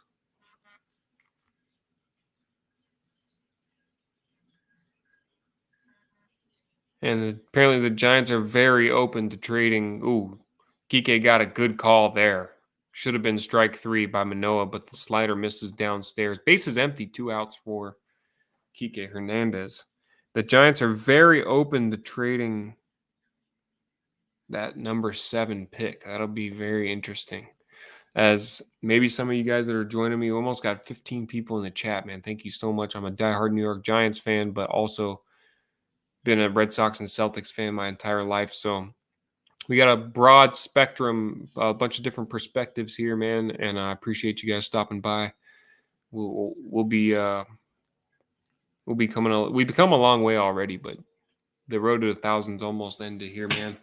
I got Eli Manning's signature. We were talking about it in the podcast. I forgot to even mention it. Here's Kike with a foul ball and the slider. A lot of foul balls by Red Sox hitters today. I got Eli Manning's autograph. I fell in love with the Giants before I was even a baseball fan, before I was even a basketball fan. I fell in love with the Giants. It's been a tough 10 years for them, man. But here's my thing with all you, and it might not be you guys in the chat right now, but I get a bunch of shit on Twitter and the YouTube comments. You can't be a Giants fan and a Red Sox fan. You know what that means? It means you're not a fan of both. It means you're not a fan of either. Listen, it doesn't matter who you pick as your favorite sports team. I hate to tell you guys, but just because you're born in a place doesn't mean that it has to be your favorite sports team. I grew up in Arizona, man, and don't get me wrong. I I root for Arizona sports. I always have. I always have rooted for Arizona sports. I grew up going to Diamondbacks games. My mom used to take me to see the Suns play. Here's Kike driving one into the gap in right field. That ball's back, but Tapia gets to the gap and is there for the out. And we're going to the bottom of the fourth inning in Toronto. It is 1-0 Blue Jays. Red Sox quiet offensive night so far. And I'll get back to the point that I had in just 1 second here as we update the scoreboard. It doesn't matter where you're from or what you pick. It's the same thing as the people you meet, man. It doesn't matter where you go and who you meet and who you choose to be a part of your life, but the loyalty is what matters. And I stuck with the Celtics and the Red Sox and the Giants my entire life, man, through thick and thin. It's been nice, obviously. It's been a great start of the century for the Red Sox. The Celtics with that one championship in 2008. That's what I have for them. It's like it's not a bandwagon situation. Yeah, my teams have been more successful than others. But if I was a real bandwagon man, I would be a Yankees fan. I would be probably a Lakers fan or a Warriors fan. You know, or a Cavs fan or a Heat fan. If I was a bandwagon football fan, you think I'd be a New York Giants fan? Really? I've watched every single snap of every single game that I possibly could every Sunday of the New York Giants. Even last year, man, it was tough. It was tough. I paid it. We paid money to go see the Giants play in Los Angeles against the Chargers. Got absolutely destroyed.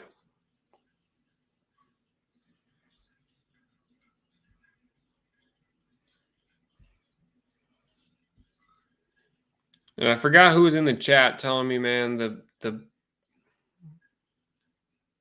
a Pats fan. Yeah, anonymous. I would be a Patriots fan. I mean, obviously the Patriots. So yeah, I mean, trust me, it doesn't matter what teams you choose, as long as you're loyal to them and you're a true fan. And I don't even like telling people how to be a fan. Here's Davis out of the bullpen. So Whitlock's day is done. He lasted 3 innings, gave up 1 run. Not a bad outing from Whitlock. Hats off to him, man. He shouldn't even be starting anyways. I don't know why he's doing that. This will be Davis's 10th appearance. And a foul ball there from, I believe, Cateau at the plate. Yeah, that's Cateau. He's hitting 200 on the season. So that's the big question is where do you go after Whitlock? So we're going with Austin Davis. And here's a big swing and a pop-up on the right side. Jackie near the foul territory and crosses the line as he makes the play for the first out. Nice. We'll take outs any way we can there. Nice play from Jackie Bradley. Yeah, and I always respected the Patriots. I always say it, man. The Patriots fans hate the Giants. They really do because of what they did twice to them. But to be honest with you, Giants fans don't mind the Patriots. We actually respect the hell out of them. They play football the right way. We're better than them 2 nights. That's it. 2 nights.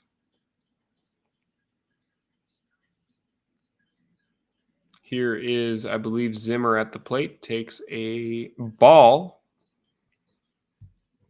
Bradley Zimmer hitting 087 on the season. 087. So we just need Davis to hold it down here, but pitch misses outside. It'll be 2-0 to Zimmer. We need Davis just to hold on to this 1-0 lead. Is Tanner Houck a good teammate? Says Arthur. I haven't heard anything that says Tanner Houck isn't a good teammate. Here's the pitch. 2-0. Swing and a miss on the fastball from Zimmer. Got a little greedy there. Should have been ball 3. Davis knew it.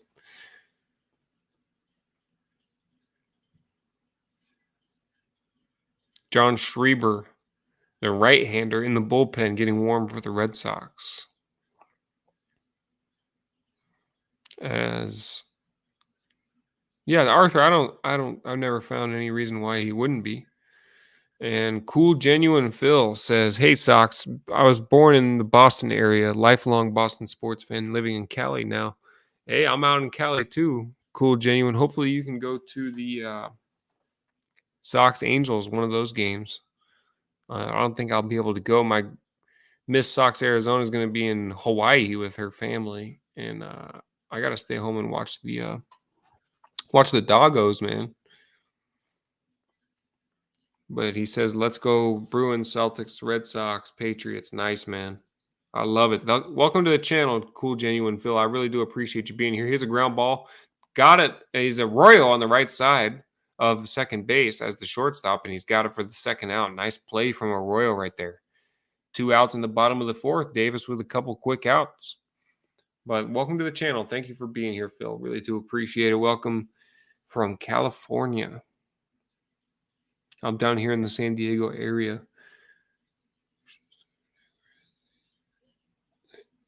Yeah, I'm not sure why Houck didn't start, but I mean, Whitlock didn't have a bad start, man. He really didn't. I haven't heard anything about him being a bad teammate. I really haven't. 2 outs, nobody on base. Here's Springer, takes a fastball outside for ball 1. Got the stream over 10 likes. Thank you guys so much for hitting that like button, man. Make sure you hit up the comments and share. We need some more Red Sox fans in here. 1-0 pitch just misses downstairs from Davis. The change up there at 85 going to be 2-0 to a good hitter in Springer.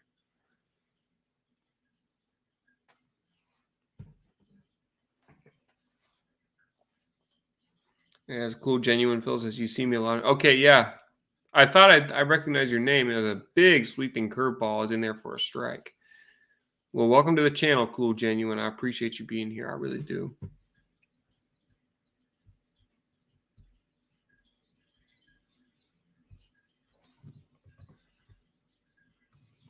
And Springer takes a pitch that just missed inside. It'll be 3-1. You don't want to do anything stupid here with 2 outs. Springer's a good hitter. You don't want to do anything stupid here. 3-1 pitch in there for a strike. That big sweeping curveball. Okay. Well, it was a slider from Davis. Excuse me. Let's get out of this inning. Nothing stupid here. Bo Bichette's on deck. I'd love to see him hitting to lead off the inning next inning with nobody on base. So let's just get this guy here. 3-2, 2 outs, nobody on base to Springer. Davis getting his sign from Vasquez. Comes set. And Springer takes ball 4 inside. Bichette is going to hit with a runner on base. Damn it. And he tried to freeze him with the fastball, but it just missed inside.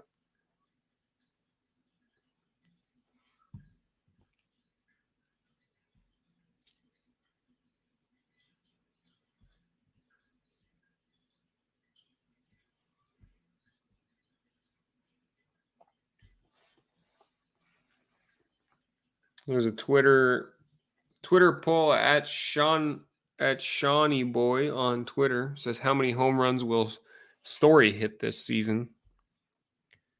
And I see Story hitting about 10 to 20 home runs this year.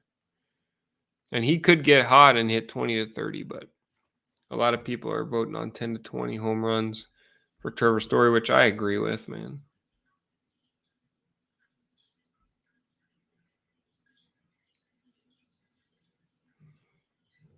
I agree, Phil. Bottom of the order is, I mean, all around, you never know what you're going to get from the Red Sox lineup. Sometimes it's the top of the order as well. But I agree. Dahlbeck, Arroyo, those boys, they've shown they can hit. Dahlbeck had a really good end of the year 2 years ago. Last year was on and off for him, but Arroyo had a lot of big hits.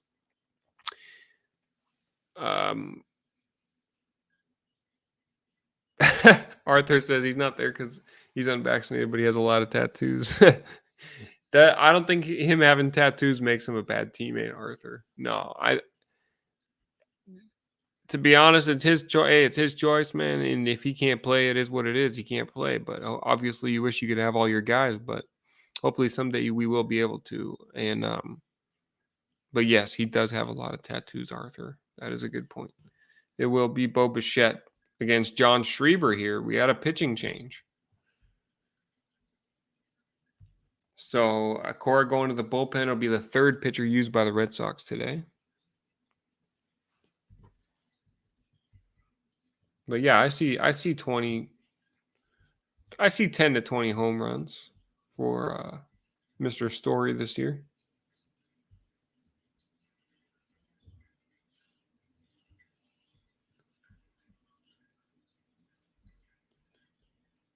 It's just, man, Boston is the best sports city in the world, man. It really is. We got playoff basketball coming up, Red Sox baseball in full swing. It's the best, man. It really is. NFL draft tonight. Just so glad we could have this day off. Really. John Schreiber on the mound. Last night pitched an inning. Threw 14 pitches. Struck out a man.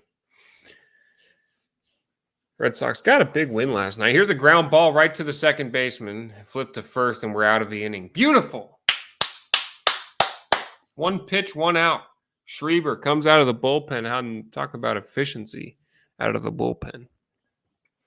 We are going to the top of the fifth inning.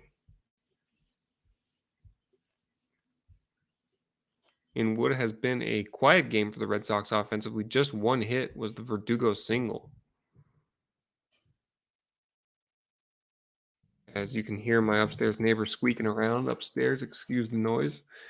It is confirmed that we will be living in this apartment for one more year until we can save up some money to upgrade. So we're going to have to avoid the upstairs neighbor, just to ignore the noises, guys. I apologize. If you watch the channel, you know what it is already. But I appreciate you joining me through the thick and the thin, and eventually we'll get there, man. So we're going to the top of the fifth. This damn advertisement on Twitter won't get out of my face. There we go. Just trying to see what everybody's thinking, before the NFL draft. And it looks like Vegas is... I have some family that lives in Vegas. They said that it is absolutely nuts. They're shutting down everything. Started at 10 p.m., I believe, last night. They shut down like practically the whole strip. For the NFL draft, they're going to have a big red carpet bridge thing going out into the fountains at the Bellagio. It's going to be wild tonight. And if the Giants do some stupid fucking shit like draft a wide receiver, dude, I can't with this team anymore, man. It just sucks because I'm such a diehard Giants fan that I'm going to support the moves that they make no matter what. But if they draft a wide receiver, oh my God. I thought the Gettleman woes were gone, man. Here's Jackie Bradley at the plate. Red Sox staring down one hit as Jackie pops it up into center field. It's going to be a one pitch out for Jackie Bradley Jr. Anonymous artist says, you think the Raptors will pull off the 3-0 comeback? I don't know. Maybe, man. No team has ever done it. So honestly, I don't. I really don't think so.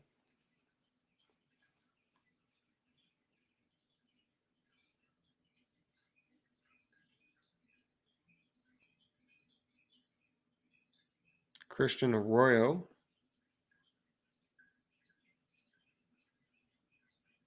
At the plate with nobody on base and one out for the Red Sox. Here is Manoah's four-seamer that misses downstairs. Thanks for being here, guys. Make sure you hit that like button, subscribe if you haven't already.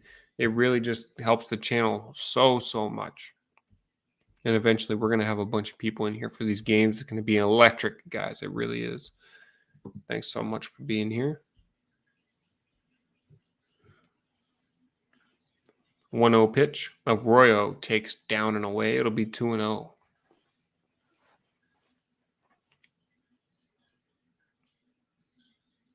JD Martinez not in the lineup today. Xander Bogaerts not in the lineup today. Travis Shaw is the DH for us this afternoon. As Arroyo sends one up the middle for a base hit. That'll be the second base hit for the Red Sox. Beautiful swing. That's what I'm talking about. Let's go.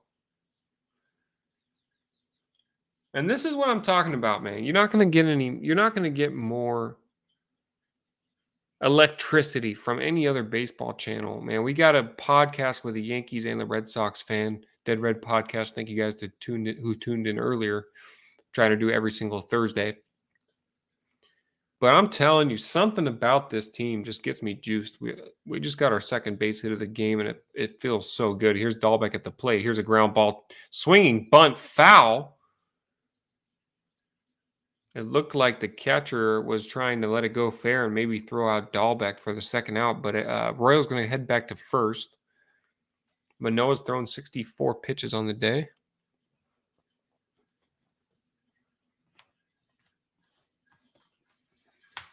Yeah, it's crazy to me that no team has ever come back from 3-0 anonymous.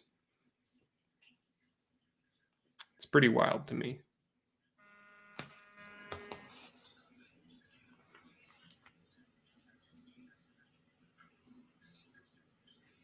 And I'll move over to first here. Royals back in safely. One out here in the top of the fifth. Red Sox trail the Blue Jays 1-0. Dahlbeck at the plate.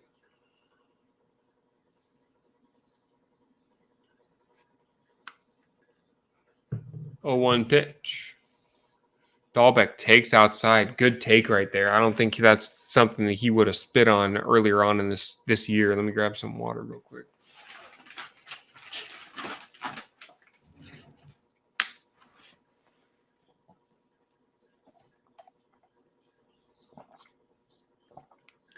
One pitch coming up.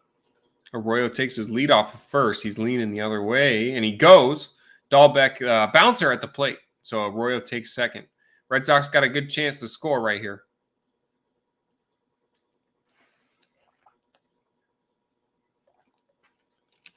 One out. It's going to be a good hitter's count. 2-1 to Bobby Dahlbeck.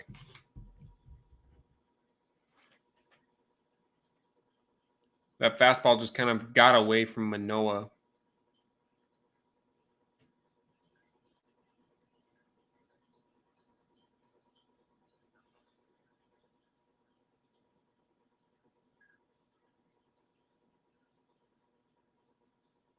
Two one coming up to Dahlbeck. Runner on second with one out. Let's score right here, boys. Let's go. Dahlbeck swings at that one and fouls it off. It's going to be 2-2.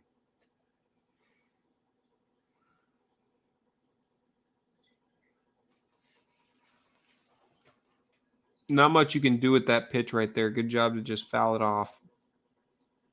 Going to have to shorten up here with 2 strikes.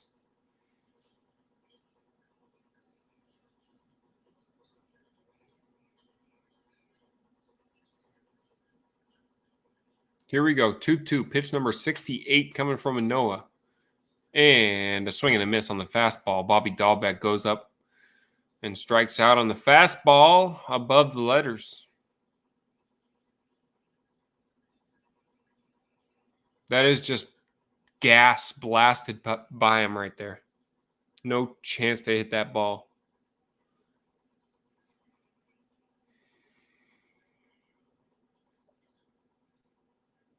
You just cannot catch up to that pitch.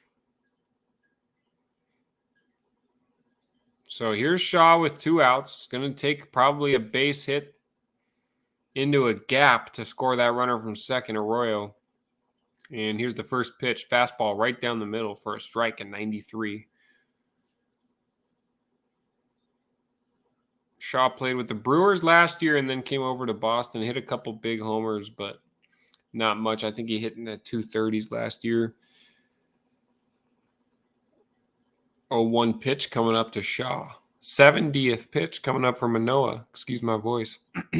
Shaw hits it down the left field line into the seats for a foul ball. Nice grab by the fan there. So Manoah's 1 strike away from getting out of the 5th here.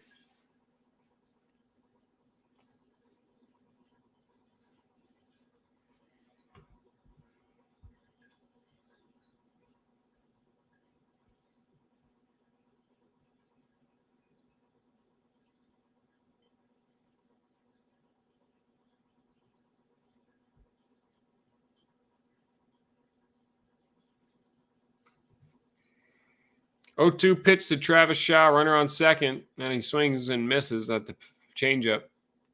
I believe that's 7 strikeouts for Manoah. Kind of a standing ovation here from the Blue Jays fans as he hustles off the field. First one in the dugout. So, Red Sox getting pretty much dominated on the mound today by Manoah. And, oh, there's background music on here. Let me try this out. Guys, what do you think about this? I don't know if I'll be able to hear it. Now tell me why.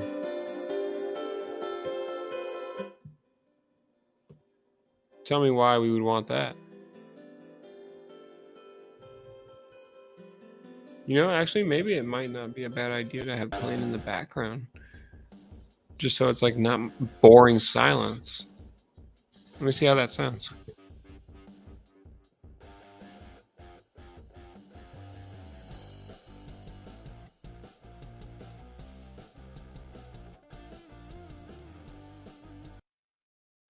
All right, I don't know about that, guys. I didn't know that was a thing. That's pretty cool.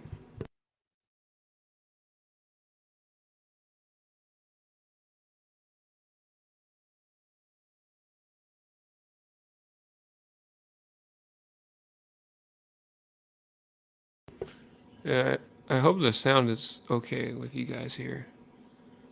I hope that didn't mess anything up. Yeah, I hope the sound is. See, it did.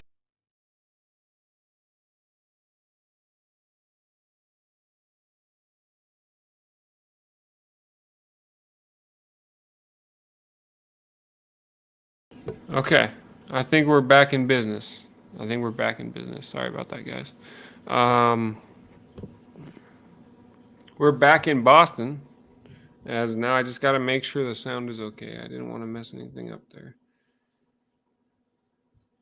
We're back in Toronto, excuse me, with the Blue Jays leading the Red Sox 1-0. We are going to the bottom of the 5th inning in what has been what feels like a pretty smooth game.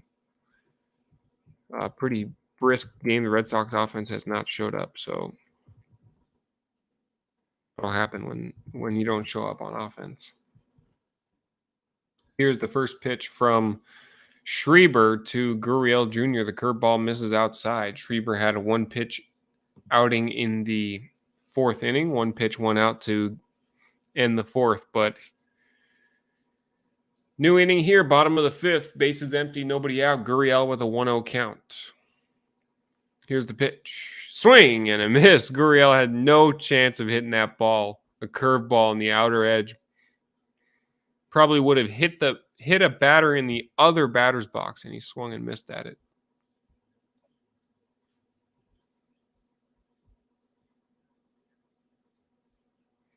As Slinky X says, do you think the Jays will win the AL East? Right now, it's looking like it, man. It's crazy the Jays have not lost a series yet. Yeah, that's impressive, and they're not going to today either. The Red Sox could tie this series, which would be big.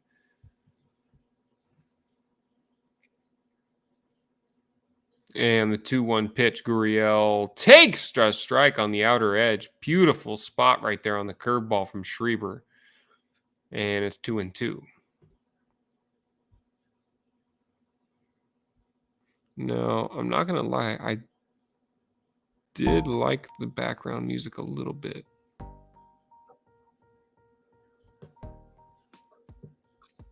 Here's a pitch. Gurriel swings and sends it into center field for a ball right to Kike Hernandez, and he's got it for the first out. Now, I don't know if that might not be a bad idea.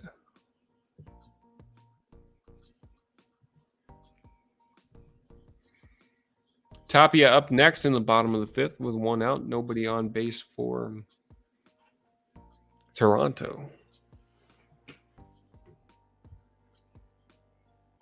The Rays don't look the same this year. Yeah, it's just like that division's so competitive. You're going to have somebody that's at the bottom of that division. The Rays, they'll probably turn it around too, but I'm telling you, this is a big one for the Red Sox to try and turn it around. Losing 3 out of 4 or taking 2 out of 4 would just, it's a big difference against Toronto. First pitch, check swing from Tapia. Did he go? No, says the third base umpire.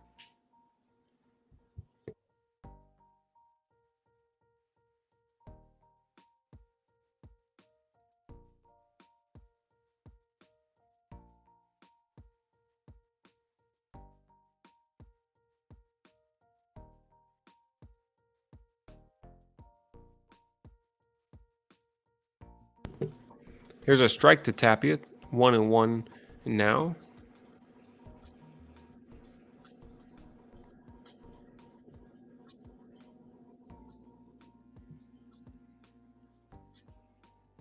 1-1 to Tapia. Here's the pitch.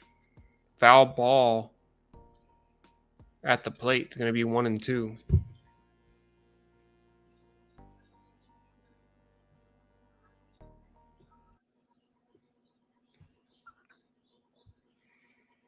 Schreiber's thrown 9 pitches here. He's got 2 outs.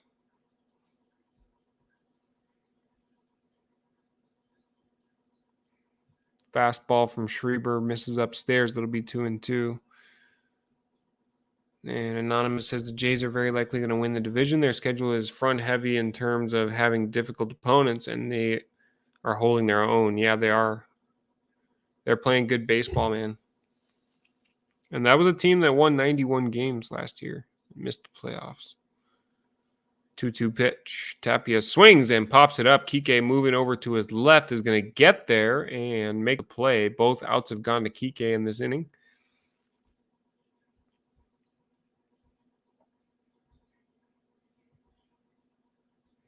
And it'll be Chapman, who's really struggling at the plate lately. Beantown says all these games against the Jays are going to go this way, tight until the end. Yes. Hopefully the Sox can stay competitive in all these games. The Jays are going to go this way, tight. Sorry about that. Checking the sound here.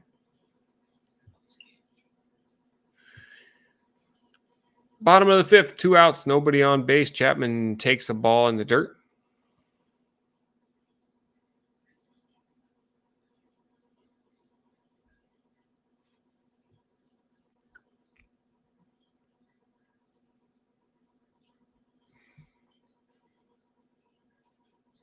I believe Chapman is 1 for 20.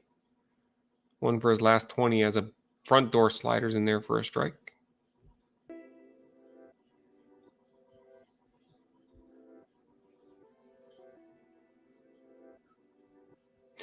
Anonymous says they still haven't played Baltimore yet. That is going to be interesting. Here's a pitch, check swing at the plate. Ball misses outside. It's going to be 2-1. Curveball just missed outside there.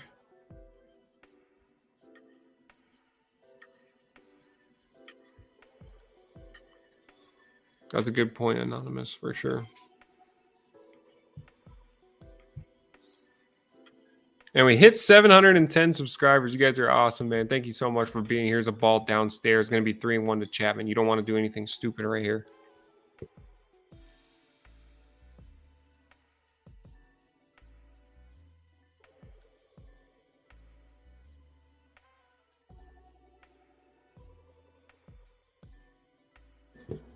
Thank you guys for being a part of the channel. I really do appreciate it. 3-1, hit down the third base line fair.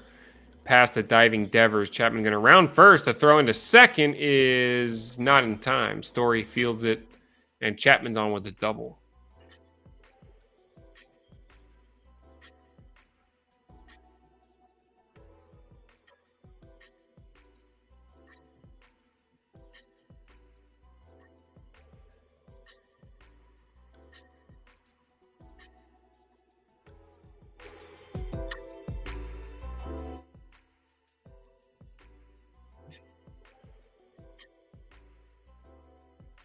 Devers really didn't have any chance at that ball right there.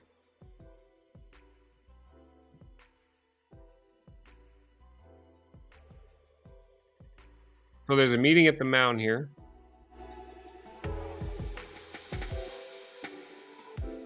It'll be Kirk at the plate. Schreiber's thrown 16 pitches for the Red Sox. Got a runner on second base for the Blue Jays right here. Got to be careful.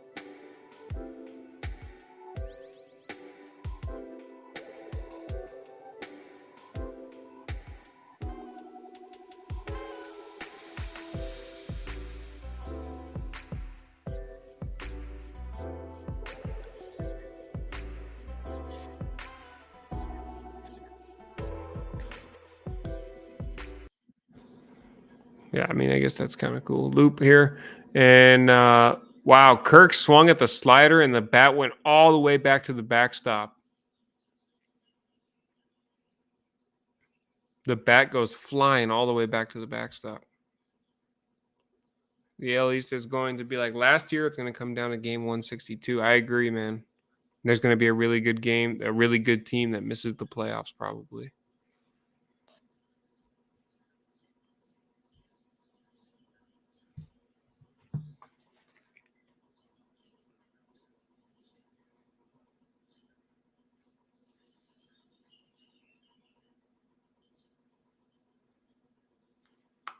Here's a swing and a foul ball. Strike 2 on Kirk. That pitch was nasty. Curveball right there. Schreiber's 1 strike away from getting out of this inning.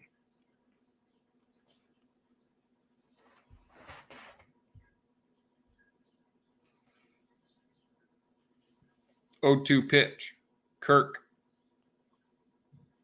takes a ball outside. Just missed. Another curveball. Schreiber's using that thing a lot here.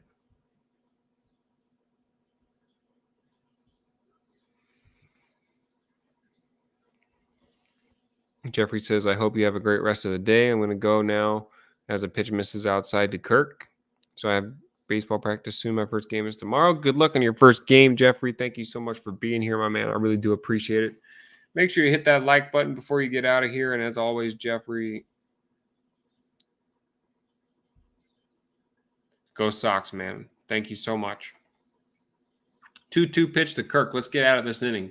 Here's the pitch. And a check swing. He did not go. Ball missed outside. It's going to be a full count. Got to go at Kirk here. Got to go at him.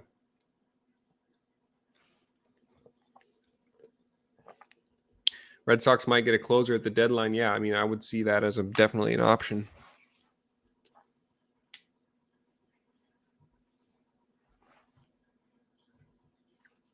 And a full count to Kirk. Here's Schreiber on the mound. His 22nd pitch is a pop-up on the infield. Devers over by the dugout, and it's on the warning track, and he makes the play for the 3rd out. That's the end of the 5th. We're going to the top of the 6th inning. Red Sox still trail by just 1 run.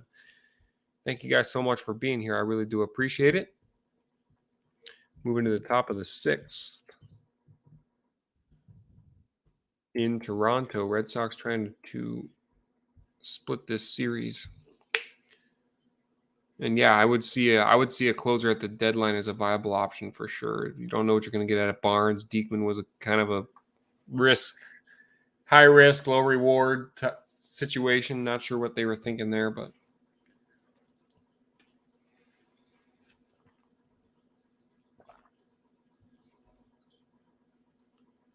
it is what it is. You got to fill your roster somehow. 710 subscribers, man. Thank you guys so much. Make sure you hit that subscribe button on your way out of here. Share it out to some Red Sox fans as well. We'll be back with post-game videos for almost every single Red Sox game. And shout out to Big B Reactions as well. Make sure you guys go over there.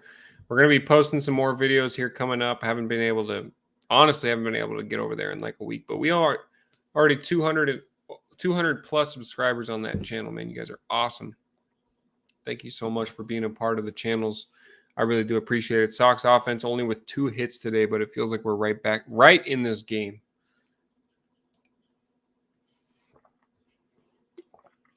As we go to the top of the 6th.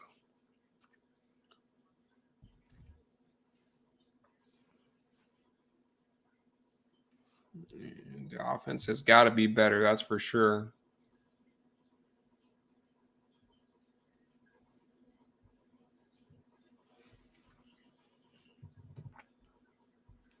Here we go, boys.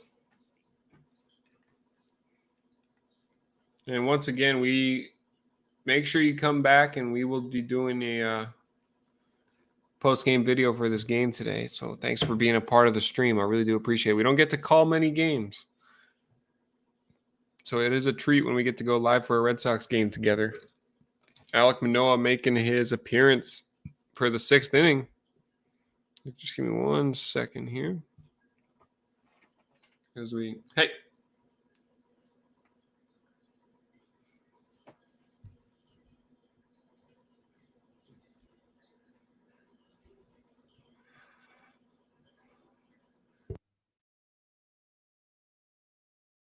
Vasquez at the plate, drives one to right field. Tapia up against the fence, makes a nice play.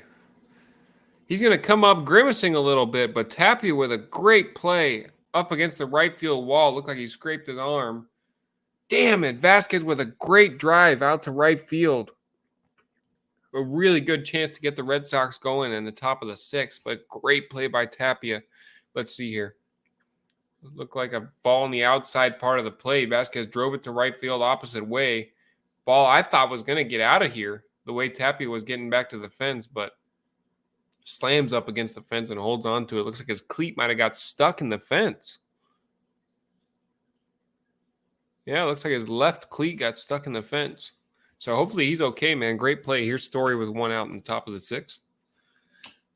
We're going to look around the scoreboard in the MLB in just one moment as the slider misses from Manoah. He's pitched a really good game today, Manoah has.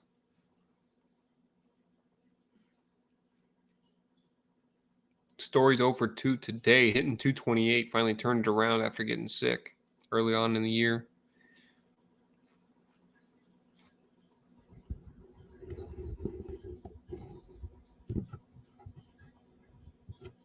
Here comes the 1-0. Story takes that one. Called a strike. Ball looked down a little bit. And you might see that play from Tapia on the highlight film tonight. Maybe a sports, so we'll see how quiet it is around the MLB. But it might be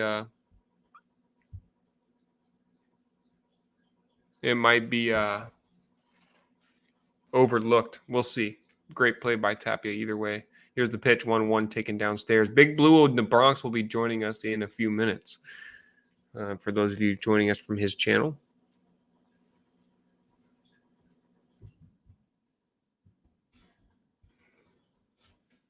I just hope we can come back and win this game today, guys. It's going to be a great Thursday with the draft tonight and all that.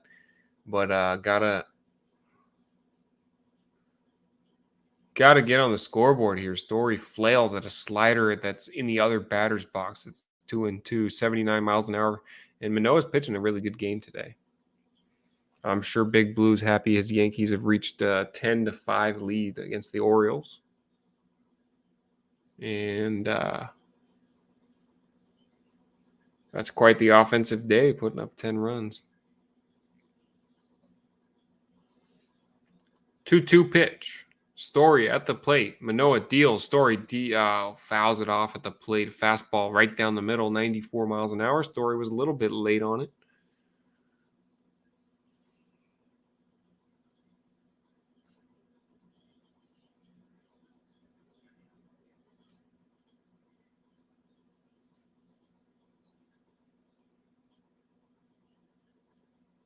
Trevor Story's got 3 seasons with 20-plus homers and 20-plus stolen bases.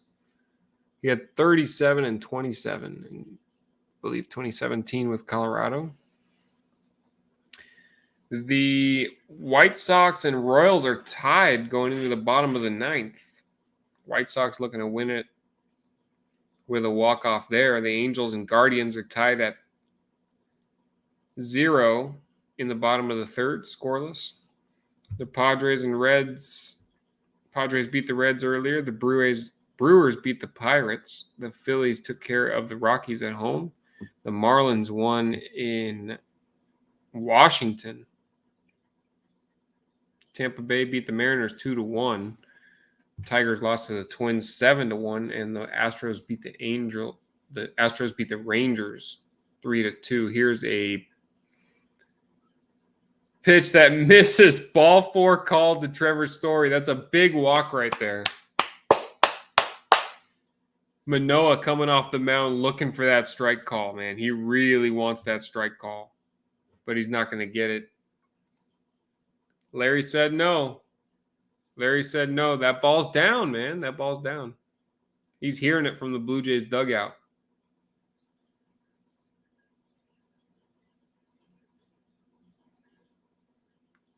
Move over to first. He's back in safely. No, you're not going to get him on that. Can't get him falling asleep right there.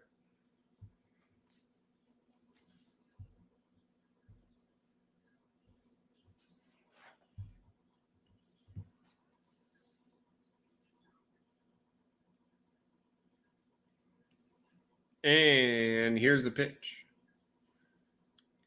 Pitch misses downstairs to Verdugo. Good chance for the Red Sox here. Let's get a ball in the gap, Verdugo.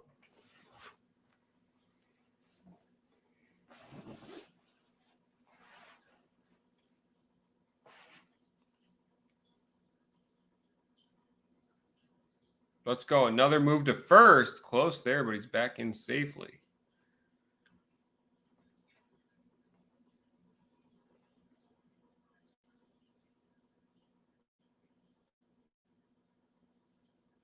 Manoah playing hard right now.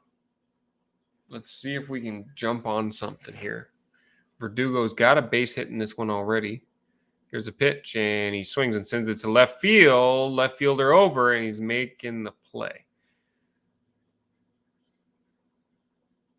So he hit it into left center field. Gurriel made the catch. 2 down, runner on first.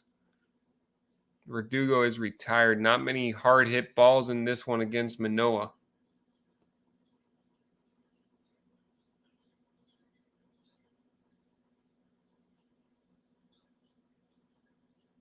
Now it's going to take a gapper from Devers to take the lead. He's 0 for 2 with a flyout and a strikeout, hitting 272 on the season.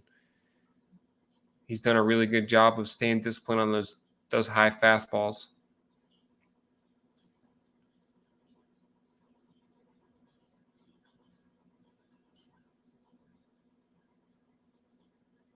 Manoah threw him that 6 straight fastballs in that at bat last time. That's a changeup. First pitch changeup misses downstairs. Devers is going to have a good chance to get a hold of something here, I think.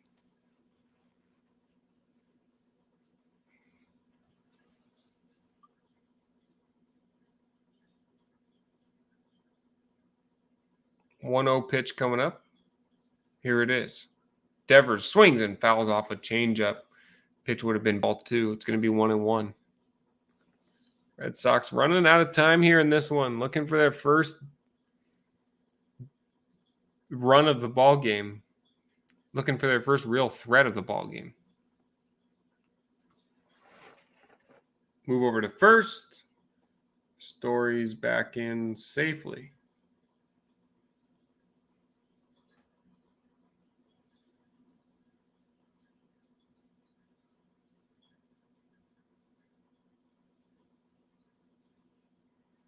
Here's the 1-1. Move over to first again. Story back in safely.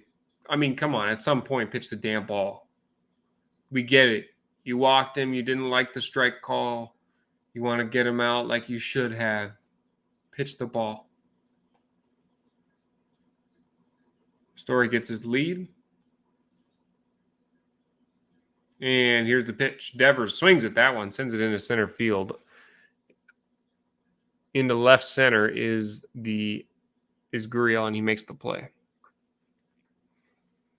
So, Red Sox go scoreless again here. We're going to the bottom of the 6th inning. Change the scoreboard for you here as we multitask. And I'm unhappy with the offense today. I'm unhappy with how quiet they are, but really just quietly optimistic that we can get something turned around here.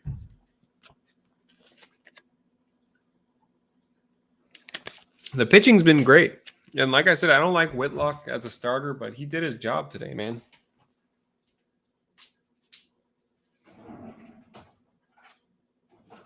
He did his job, and Schreiber's playing well too. I don't know if Schreiber's going to come out here for the bottom of the 6th, but due up will be Espinal, Cateau, and Zimmer. They're combined for just 1 hit tonight. But we'll see. How them Sox doing? Yo, what up? How we doing? They're playing well. The offense is not doing anything, but the pitching is at least holding Toronto right now. Yeah. Well, we just won 10-5, so I'm I happy. saw they put up 10 runs. That's a hell of an offensive day. Yeah, let me say, after it was 5-2, I think, let's see, Judge put up a sac fly. Then I think Judge homered, and something else happened. But Ron Marinaccio gave up five. I'm being way too dramatic. He gave up 3 runs in the ninth, so he's probably getting a bus trip down back to AAA. Yeah, that's unfortunate, but big win. Those are the series that you got to win, and they did. So yeah. So shout out to everybody in the chat who's been here. shout out to you guys, man. Daniel Kim, thank you for being here. This season is a marathon, not a sprint. You got that right. It's not how you start a season, it's how you finish. Yeah, you just got to get hot at the right time, man. Don't be like the Yankees last year. Oh my goodness. There's a couple teams that had a big collapse, man. Ryan Brazier is going to come in, so it's not Schreiber anymore. He pitched well. He had that one pitch out to start the fourth, and then pitched a good fifth. So here's the 6th inning for Ryan Brazier, trying to hold Toronto to just 1 run. It is going to be Espinal at the plate. He goes after the first pitch and fouls it off into the seats. You're going to see a uptake in velocity from Brazier's fastball here.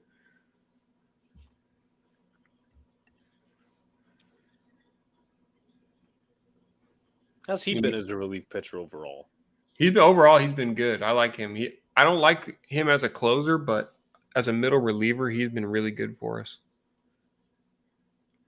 I didn't really get to take a picture with him, but I got really close and said what's up to Ryan Brazier when they were in Arizona. Nice. Kind of like me with Tyone. Yeah. Anonymous says, and this is an interesting take, the Yankees trading Sanchez for Donaldson was a steal. We might be even at this point, honestly, because, Sox, I mean, I don't think Anonymous was here for it, but I was critiquing that trade like nobody's business. But IKF has come along, so I'll say that's a win. Donaldson's really struggled. He's irritated me a little bit. Let me see how Gary Sanchez and Urshela are doing over there. I mean, obviously, we know that Rordvet's not playing, but Urshela's hitting 321, so that's good. He was 3 for 4 today. And then let me look at Sanchez. I think he's been out a couple of games, I want to say, due to soreness. So, couple quick outs for Brazier. He's got the line out. And then Bradley Zimmer just grounded out. 2 outs in the bottom of the 6th already for Brazier. Nobody out. Nobody on base. So, I mean, we'll see. We'll see. It's going to take more than one series to evaluate, but I love the way IKF is playing right now. Yeah, he got hot, man. We were talking about him, just like what is going on? Why did we bring this guy here? But he's a good little ball player, man. First pitch to. Oh no, Zimmer's at the plate now. So it was Espinal and then Cateau that grounded out the story. So it was Bradley Zimmer, yeah. Zimmer at the plate. He's 0 for 2, hitting 083 on the season. Yeah, he's your bench warmer, pinch runner, all that stuff. Swing and a miss at that one. 96 from Brazier, and they're 1 pitch away from getting out of the 6th. We just need the Sox offense to do something today, man. Daniel Kim says, when is Chris Sale supposed to be back? My man broke his rib in the live BP session. He was throwing live BP right before the season started, broke his rib. So they said a couple months, but who knows with him? He'll probably take double that. So we'll probably see him just in time for a good little playoff push. It's ridiculous with this guy, to be honest with you. It is what it is. 1-2 pitch now, as that one was in the dirt. Don't want to see anything. Was in that trade, right? Say it again. Yoan Moncada was in that trade. The Sale? Sale trade, yeah. Yeah. Here's the pitch. Foul ball there from Zimmer on the 95-mile-an-hour fastball. Zimmer Got his hands to that one, but again, just one strike away from getting out of this inning. Holy shit. I'm looking because I was looking at Yo Moncada's stats to see how he's doing and whatnot. He obviously hasn't played a game yet this year. He's starting to rehab due to an injury. Man, this man struck out 217 times in 2018. Jesus. Whoa. Check swing at the plate. Did he go? No, says the third base umpire. Going to be 2-2-2.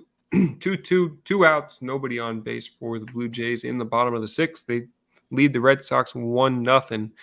Grega John says, hey, Sox, what's up? Welcome, Grega John. Thanks for joining both streams today. Appreciate that. The White Sox have so many injuries, says Daniel Kim. I'm not in tune with the White Sox injuries. Oh, sorry about that. 2-2. I mean, there's Moncada. I'm going to take a look at their IL list. They've been struggling to start the season. The Twins lead their division, and they're only up 502 games. Twins have been putting up runs. 2-2 pitch. Yerman Mercedes, Joe Kelly, Ryan Burr, Lance Lynn. A lot of major guys there. Wow, that's big, man. Swing and a miss there. A strikeout from Brazier. So pretty efficient there. Got the bottom of the lineup there. And Red Sox going to have yet another chance to go put up some runs. It's Kike who's 0 for 2. It's Bradley who's 0 for 2. It's Arroyo who's 1 for 2. Got to have something here. As Miguel, thank you for the comment. Welcome to the stream. Says, go Sox. And looks like go Celtics as well. That's what I'm talking about. Welcome to the channel, man. Thank you so much for being here. Hit that like button. Subscribe if you haven't already. We dropped the link to Big Blue in the Bronx's channel down below as well. Go hit that subscribe button, man. Thank you so much for joining us. We are moving to the top of the 7th inning. It says, let's bring out those bats, boys. That's what I'm talking about, man. Thanks for the energy. That's the energy we love every single game here.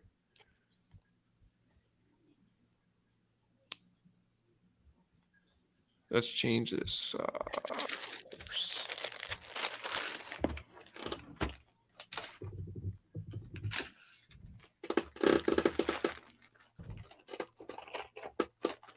All right. And yeah, man, that's what I'm talking about, Miguel. You're in the right place for Red Sox baseball. That's for sure, man. Yeah, this man right there. Welcome to the channel.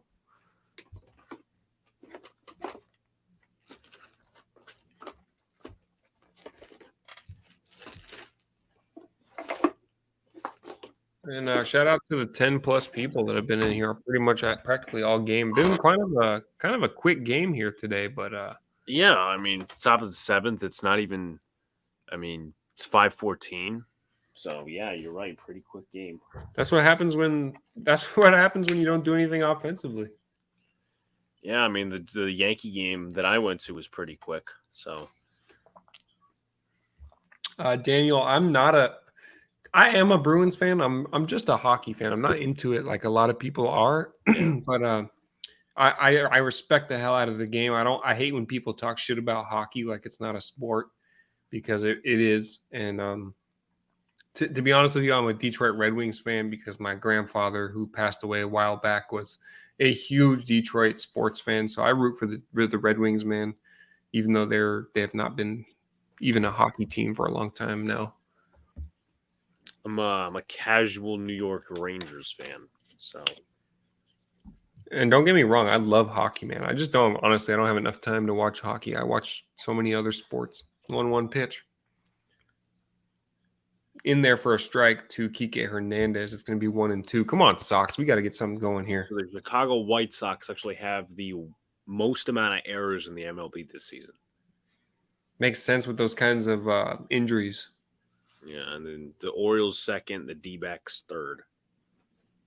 Kike pokes one into right field towards the line. It's going to drop for a base hit. Tapia in, and he struggles with it. Kike rounds second. Is he going to take third? Kike rounds second. He's going to put on the brakes and head back to second.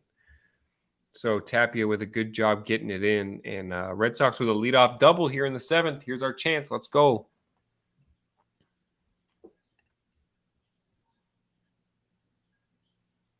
Let's see here. It's a spinner. It looks like a slider. Kike just poked it down the right field line.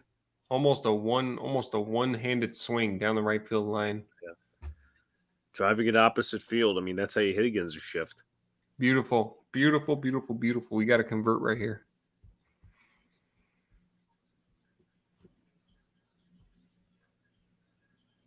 So you got Brad. Here's your time, Sox. Root on Bradley Jr. and try to see if you can prove people wrong. And look, I'm cool with Jackie. Like, and he's done it recently too. I'm cool with Jackie sacrificing himself right here. Like, I know that's not part of the game much anymore, but he just did it. I believe last night he had a sacrifice bunt. Why not right now?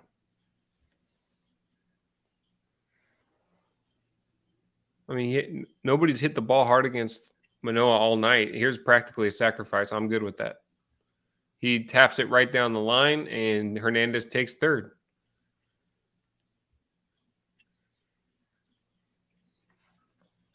Nobody's hit the ball hard against Manoah all night. He's thrown 89 pitches. Pretty good. Pretty damn good outing for Manoah here. Are we streaming the NFL draft? No. For me, no. Tomorrow night, I might. No, I'm not. I'm excited to just watch it though. There's too much. I get too excited, man. I get too mad when the Giants don't draft who I want them to. Yeah, but tune in tomorrow night. We might draft stream the draft. If anyone's looking out for that. Tomorrow today I'll be at a party. Arroyo hit one so hard right to the shortstop. Bichette handled it. Nobody advances. 2 outs. Going to take a base hit to convert now. Got the pitch he wanted. Line drive right to Bichette at shortstop. He got jammed a little bit on that pitch.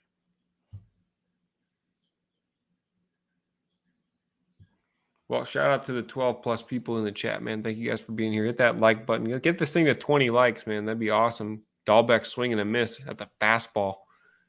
Manoah's still pumping 95 right now. Dahlbeck hitting 156 on the year.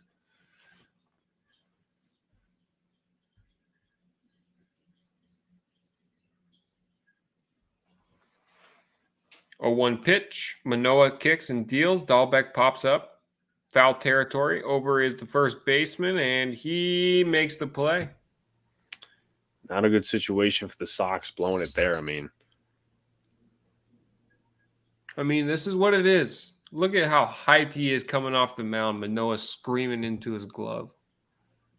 I absolutely love the emotion right there. I don't know. I like what Bill says. He goes, "Big Blue, keep your hat." Like that, it's so much easier to watch. Obviously, not with the Yankee thing in front of it, because I have it backwards. Just kidding. Your voice is a welcome addition to the stream. Well, thank you. Yeah, man. It really is much better calling the game with 2 people. It's just human nature. You know how it is, having a conversation with 2 people instead of 1. Yeah. And I'm more than happy to call Yankees games with you whenever you don't have people with you. Thanks for being here, Bill. I appreciate you. I don't even know if you checked in earlier, but thanks for being here, Bill, as always. That's what I'm talking about. Let's go Red Sox. Let's go, man. I'm telling you, you guys are the best fans in the world. But yeah, thanks for being here, guys. We're just watching the Red Sox fall apart every single inning. Every time they get something going, they can't convert with hitters and runners in scoring position. I'd like to see their stats with hitters and runners in scoring position. I'm going to look it up here.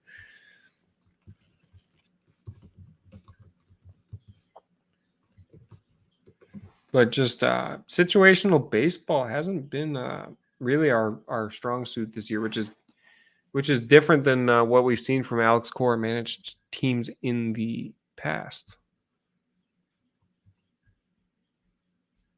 I do like the fact that he's okay with putting Jackie Bradley as a sacrifice bunt, because we don't see that much in the game anymore.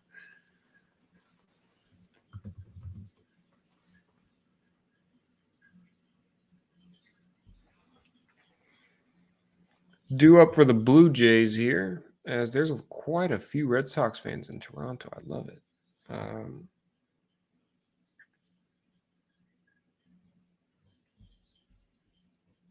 Oh, it's going to be Matt Barnes on the hill. So, oh boy, we're in for a treat here. Things might get hairy, boys and girls.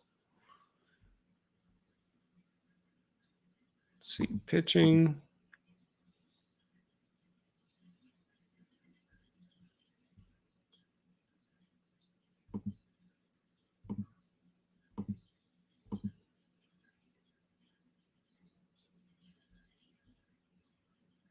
There we go.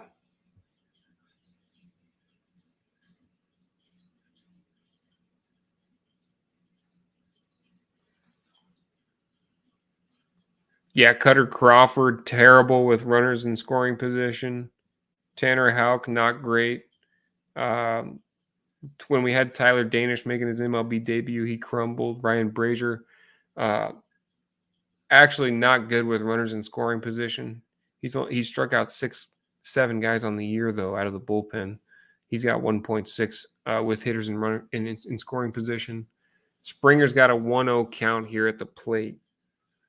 So Matt Barnes is in, and we've known George Springer has a good outings against Brazier, against Matt Barnes as he flies out here to Jackie Bradley Jr.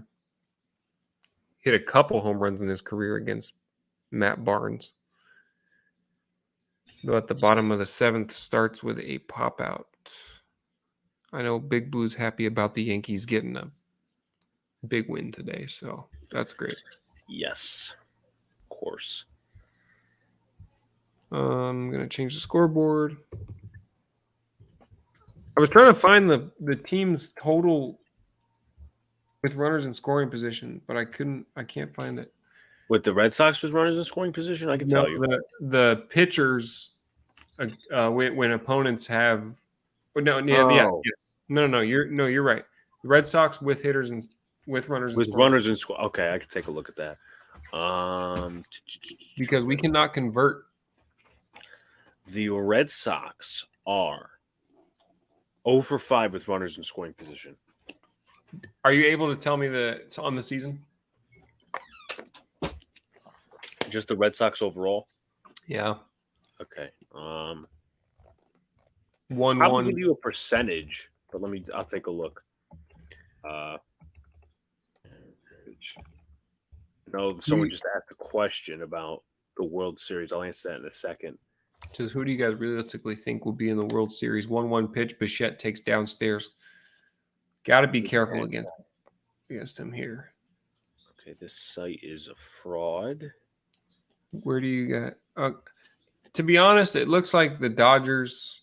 I don't have my predictions that we made down with me right now, but I know Big Blue's World Series was out of the blue. The Padres and the Blue Jays. Yeah, that was mine.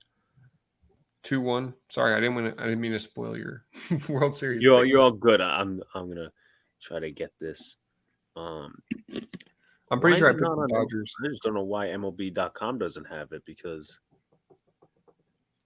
big swing and a miss from him there. Let's get Bichette here on this curveball. 2-2. Nobody on base, 1 out. They have all the other advanced analytics, but they friggin' don't have runners. Here's 2-2. Swing and a miss from Bichette. He drops his helmet. We're going to have a throw to first, and there is the second out. Nice strikeout from Barnes there. He's thrown 7 pitches, had Bichette way out in front on a ball that almost hit the plate. And there's 2 outs. Let's try this now. Yeah, of course. I wouldn't be surprised if an AL East team goes to the World Series, Daniel, but it's going to be hard to beat the Dodgers out of the National League. I mean, they're always competitive, but I just don't know about that. I feel like they love their tendencies to choke. What the hell? I can't find it. This should be one of the more common stats, you would think. I know, right? The Dodgers do have a tendency to choke. Luckily, they got rid of Kenley Choke Jansen, who I've been calling him that for a long time. They'll create somebody else who's like that, probably. Yeah. Okay. I just want to make sure I didn't miss any comments. 0-1 to Gurriel. Fastball. Okay, so fouled off down the right field line. Hopefully this is right. As I said, I don't know if it is. This is 2022 thus far. I don't know when this was updated. But you said Boston Red Sox, right? Their average with runners in scoring position. Yep. Okay, so the Red Sox. Okay. The The Red Sox are hitting 234 with runners in scoring position, which is actually a tad bit worse than the Yankees. I'm gonna count and see where you guys rank among because I can't split it between leagues, but I'll just 28, 27, 26, 25, 24, 23, 22, 1-2 pitch coming up to Gurriel here. 1 strike away from getting 13th. out of the bottom of the 7th. 13th. So about middle of the pack. So you can't complain too much. Ground ball to Raphael. Great pick by Bobby Dahlbeck at first. Hats off to Bobby Dahlbeck there. Called him Dobby like he's from Harry Potter. And great pick right there. That's the end of the 7th inning. We are going to the top of the 8th. And Adam Simber looks to be coming in. Adam Simber. Okay, we got to jump on this fucking guy. Yeah, he's a side army, so I don't know how you guys hit sidearms. Not well at all. Yeah. What was I going to say? The Reds have had a horrible start. They're 3-16. Yeah, if you're betting against the Reds, you're making money. Like, seriously, if you're in a bet legal state, which is New York, can you do FanDuel? New York is now a bet legal state, yes. Dude, go on there, put fucking money against the Reds. You're going to win every single night. Seriously. You're the money-making machine. The Diamondbacks are 178 with runners in scoring position. What is this average overall? I might be getting friggin'. I think I'm getting. It's not. I'm not getting scammed, but I'm getting juked out. You're getting your leg pulled. Yeah, exactly. I'm getting my leg pulled. You think the Celtics going to make the finals? Dude, okay. I wanted to make a video about this. Let me tell you this, Greg and John. I'm a diehard Celtics fan. Before I was a Red Sox fan, I was a Celtics fan. Okay? My best friend who lives in Arizona is a diehard Suns fan, and they're really good too. I cannot have those two teams play in the finals. I can't have him heartbroken. I can't have me heartbroken, okay? I'll take anybody out of the West. To be honest with you, I hope the Suns get eliminated, but not for that reason. It's so that they don't get their hearts broken in the finals. But yes, I think the Celtics are going to make the finals, finally get past Milwaukee this year. I really do hope so. What do you think, Alex? For my basketball knowledge, and it's not very knowledgeable. Once my brother comes back, I'll probably ask him. I'm losing my train of thought, but once he comes back, which should be shortly, he's probably going to give his thoughts on possible Celtics or whatever in terms of the NBA Finals. Adam Simber on the mound for the Blue Jays, making his 9th appearance. He's got a 4-0 record with a 2.0 ERA. And look who it is. Xander Bogaerts making a pinch hit appearance. Mini Brad Ziegler right here. Brad Ziegler's a stud, man. What a pitcher that guy was. Let's go. Let's jump on this guy, man. Your due up is Bogaerts, Vasquez, Story. Bogaerts has had a hell of a start to the year, at least according to his average. He has, man. He's had 7 3-hit ball games already. Here's a strike to him to start the inning. Let's see if MLB Network has this game. I bet not, but MLB Network. Interesting. No, of course not. So I got to listen to Matt Vasgersian. Absolutely not. Here's the 0-1 pitch. Called a strike on the strike zone, but it'll be ball 1 to Xander Bogaerts. Tim Misa is the left-hander in the bullpen. I think you're just behind me, maybe.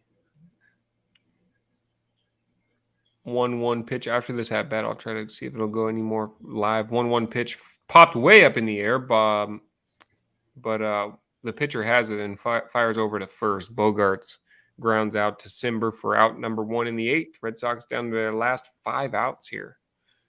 And thank you guys for joining us here late. Hit that like button. Subscribe to both channels if you haven't already. And I'm getting freaking excited for this NFL draft tonight. How about you? Yeah, I'm getting excited as well. I mean, it's our Super Bowl. Yeah, it really is too. That's not a joke, even though it's really funny. Like, this is our Super Bowl.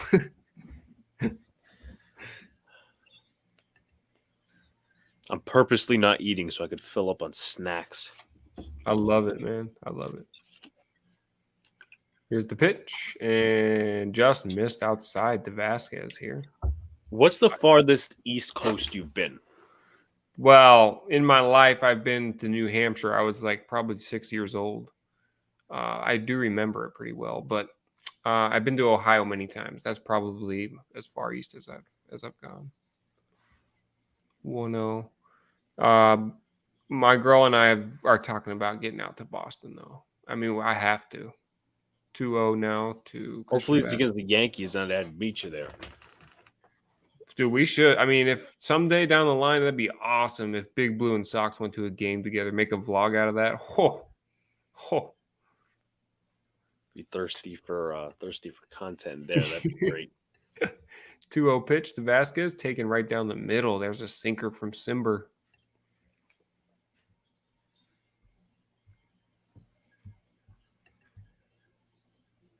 Vasquez hitting 214 on the season. He does have one home run. Maybe Alex Cora should shave his beard, man. Maybe that's the issue. 2-1 pitch coming up. It looks like he's been managing the team since like 1990. Yeah. Ground ball here, and Vasquez gets thrown out by the second baseman. Espinal with a nice play there. As we have someone that comes by with a big, long duster and dusts the apartment. So expect the dogs maybe to make some noise here in a second.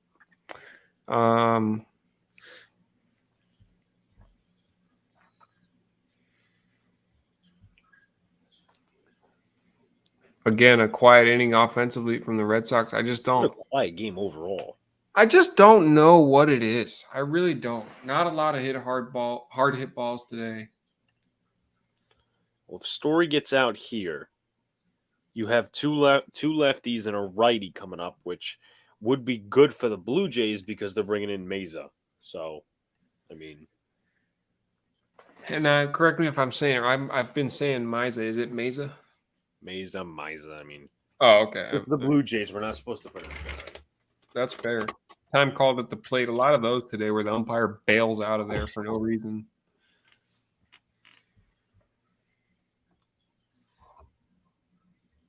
Story at the plate. Here's the pitch. 0-1 called a strike on the inside part of the plate. And the umpire has been consistently inconsistent. Shout out to the 15 people in the chat. Share the stream out, man. We got a tight game here. Top of the 8th inning, Blue Jays lead by 1. Simber deals. Story lines it down the right field line, but right at the right fielder. And that's the end of the 8th inning for the Red Sox. We're down to our last 3 outs, boys and girls. And Anonymous says, imagine if Mookie Betts was still on the Sox. I don't blame them for getting rid of his contract, but man, he was.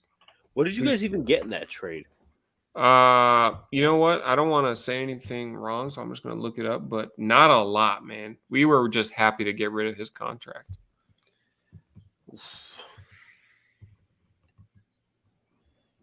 Trade. Yeah, so it was David Price and Mookie Betts. It was a 3-team trade on February 4th, 2020. The Dodgers agreed to a 3-team trade with the Boston Red Sox and Minnesota Twins to acquire Mookie Betts and David Price. In a separate trade, the Dodgers were poised to send Jock Peterson and Ross Stripling to the Angels. The deal saw the Sox send Betts, Price, and $48 million to Los Angeles for outfielder Verdugo, infield prospect Jeter Downs, and catching prospect Connor Wong. I thought Jeter Downs was in that trade. To be honest with you, I did not know that. But Verdugo, Downs, and Connor Wong. And I like Connor Wong. I mean, we'll see what he turns into at the catcher position. He's got a. I think the Sox is a good opportunity for him because we don't really have like we're not deep at catcher at all. Not that you're supposed to be deep at catcher, but I mean Vasquez is our backup first baseman. So if anything happens, Plawecki and Wong are going to be our guys. Be sure to ask questions in the chat. We always like to chat with the fans over either NBA, MLB, NFL, even. So be sure to put all that. Let us get to know you a little more.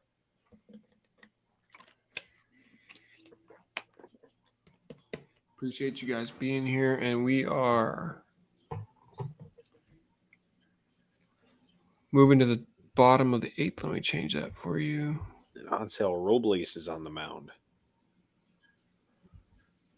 I like that too. I remember when he was with the Mets, and he hit my favorite player. My favorite player was just like, "What are you doing, Mark Teixeira?" Oh, I didn't know you were a Teixeira guy. Interesting. Big Mark Teixeira fan. I see. I liked him. I always liked him. There's not many guys I say that about in the Yankees. I really did like him. Just shame that he got hurt a lot. He did, huh? By the way, I'll let you announce the pitch. Hansel Robles. Oh, Tapia shows bunt on the first pitch and pulls back in time on the fastball. Ball one. Do you know your buddy, Jacoby Ellsbury, filed a grievance against the Yankees? Yeah, so when was that exactly? I have no idea, but Ellsbury's an idiot. So yeah, so I mean, he's what a legend from our perspective, a baller on the team. As Tapia hits one deep to center field, back is Hernandez right before the track, and he's got it. Ellsbury balls out against the Yankees in his career with the Red Sox, goes over there and steals what $40-something million, and that's about it. One out here for the Blue Jays in the bottom of the 8th.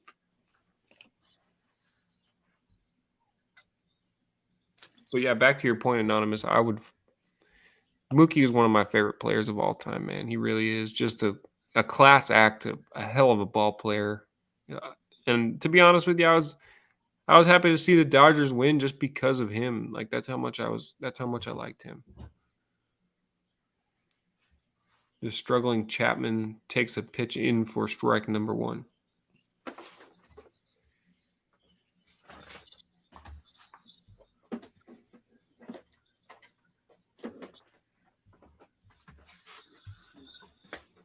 And we'll see what comes from Jeter Downs. Like maybe the Sox will end up winning that trade. We won't know until down the line. But oh my God, my guy Vincent, what's up, dude? I have not seen you in a long time.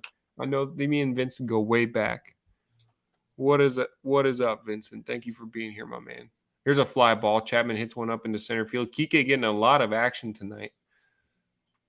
And he's there for out number 2. A couple fly balls from Hansel Robles, giving the Sox another chance to just need one run. That's it. So I'm looking at this, and this is the chat for the live stream of the game, and not ours, obviously. Somebody said, as a Blue Jays fan, of course, okay, the Jays have the Yankees, Angels, Rays, Mariners in May. We are so fucked if our offense does not wake up. The Blue Jays, huh? I mean, I agree. I mean, you got to score some more runs. Obviously, you got lucky today. Power bats. But that's what happens when you got powerful hitters, man. You're going to have stretches. Vlad's not playing today, which, I mean, Vlad's not in the lineup today. Shout out to Vincent, man. I appreciate you being here. 0-1 pitch. Long pause for Robles. Pause at the top of his windup, and it's going to be 0-2. Let's get out of this inning here. Let's go, man. Anonymous says, I agree. Mookie did everything well and made him fun to watch. He did. He played a good right field. He played a good second when we need him to in the playoffs, and he swung a hell of a bat, man. He really did. And it looks like we got this stream to 17 likes. Can 3 people in here hit that like? We'll get this thing over 20 likes. A day game against Toronto, man. You guys are legends. I really do appreciate that. And 1-2 pitch hits Robles, and Kirk's gonna reach, man. Damn. Not gonna be smooth sailing here at the end of the 8th inning. Kirk reaches on what's going to be a base hit off the feet of Robles. Just got to make sure he's okay here. Yeah, that would send up Santiago Espinal. And Espinal will hit.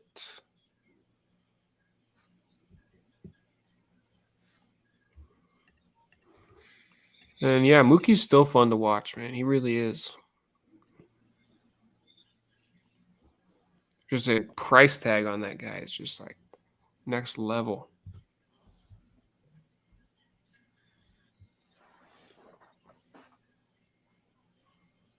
So Espinal is going to hit. First pitch from Robles popped up. Foul ball. Espinal mad at himself there. He wants that ball back. Try to drive it to left field.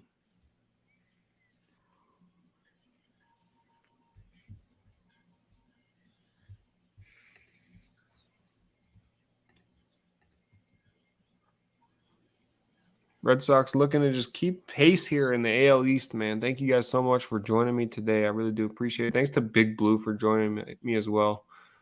Of course. A Yankees fan that does not have to come and call a whole Sox game with us, but he did. I'm gonna see what my, they always say it. Keep your friends close and your enemies closer. Yeah. So that's a good point. I gotta watch what the Blue Jays are doing along with the Sox. That's a good point. And it is an AL East matchup, so it makes sense. We don't play till July. Yeah, it's gonna be a stretch. I assume some changes will happen until then. One pitch from getting out of this inning here. Here's the 0-2, and a slider misses downstairs. Pitchers fuck around with 2 strikes. I'm okay with an 0-2 missing, but it's time to go get him. As long as you don't hang something, you know what I mean? Yeah, of course.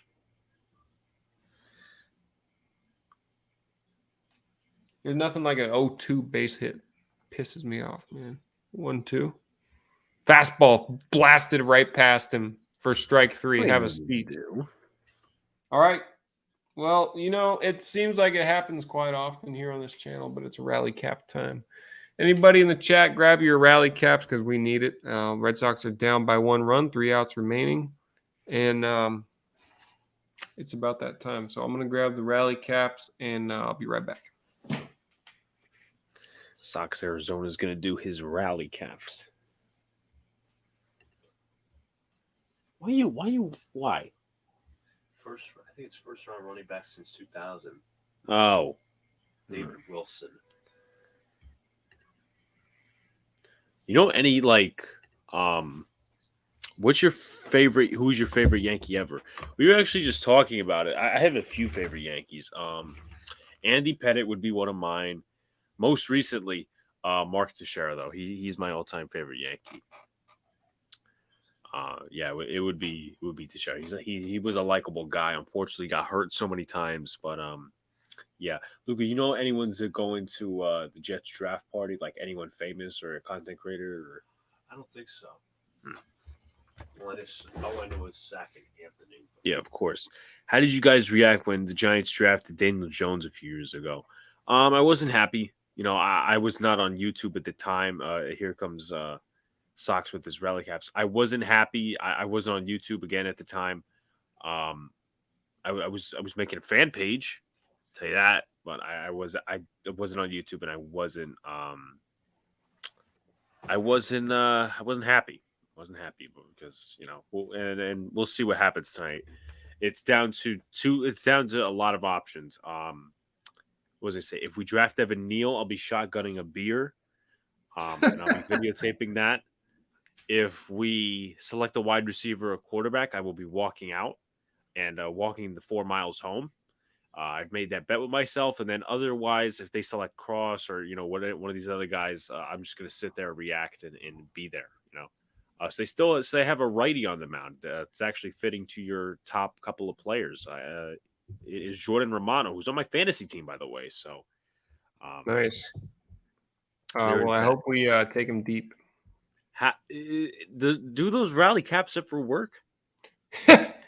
Well, lately, it hasn't been really working because they can't finish games. See, that's not the real rally cap way. And I know you probably don't want to damage your hats, but you just gotta turn it inside See, out. This is what he did at the Yankee game in the bottom of the ninth. But you just gotta brim it out and boom. See, I understand that that's the correct way. Unfortunately, all these hats that I buy, they literally don't do Yeah. that. They won't stay Yeah. there.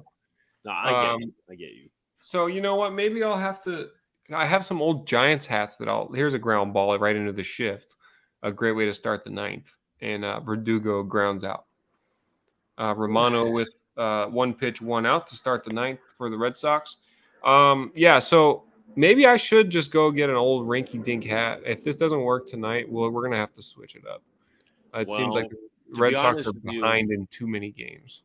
I don't want to root again for the Red Sox because that would so go against my my mantra of being a Yankees fan. But at the same time, the Blue Jays are 1 game off of us, and that would make it half a game if they won. So, yeah. Here is a pitch that it's called a strike at the bottom of the zone against Devers. I don't know about that, but it's going to be 0-1. See, I'm cool with the Yankees being successful throughout the season. Just lose in the wild card or choke really hard in September or something like that. Make me really happy. Damn, you'll see it. Here we go. 1-1 pitch. No. No. That was not even fucking close. No. Boy, did he give him something extra on that pitch. I'm sorry, that was so bad. That was fucking terrible. You cannot give him that. 0-2 on Devers here after just a abysmal call. I don't see why they wouldn't go out there again. Romano goes out there again, and that one's called a ball. See, I told you that he was going to similar. Wow. I would be pissed if I was Alex Cora. I mean, god damn, that was bad. I can't believe that, man. He's 0-for-5 with a few strikeouts against Romano in his career. Come on, Rafi. Romano doesn't do that squat thing anymore. Used to do it it wasn't like Rivera, but he did a squat thing last year. But I guess. By the way, Anonymous, I was, the Daniel Jones thing, as they do 4 outfielders, practically 5 outfielders here against Devers. Bunt it down the line, Rafi. Come on, man. 2-2 pitch. Swung on, hit right back up the middle for a base hit. There we go. That's what I'm talking about. Hit it right on the screws, right back up the middle for a base hit.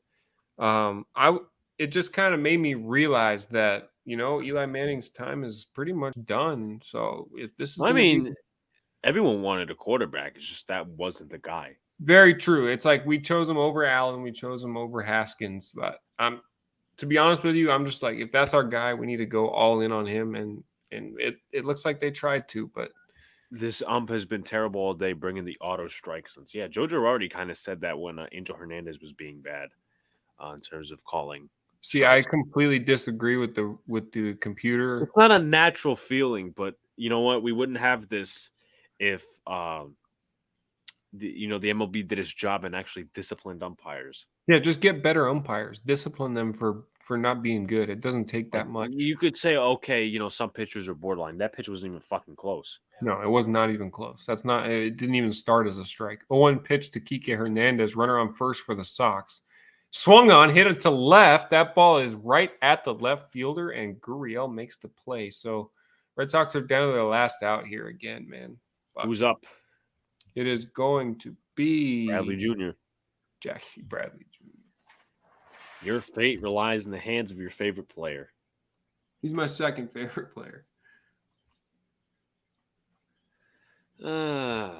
Well, guys, I don't know what to say, man. I'm gonna make a post-game video for this game, so I don't want to spoil it.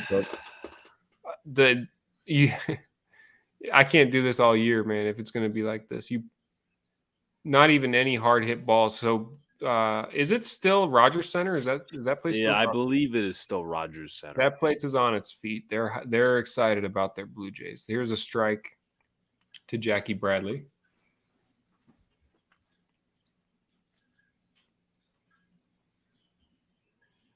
The tying run is at first.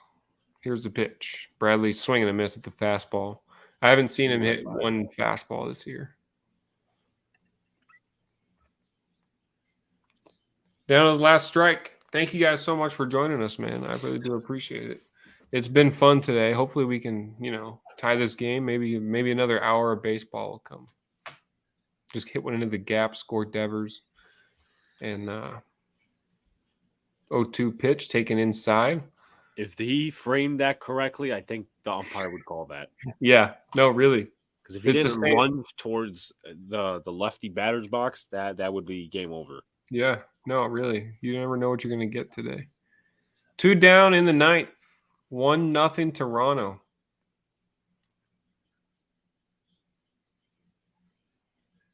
Here's a pitch. Fastball. Called strike 3 on ball 4.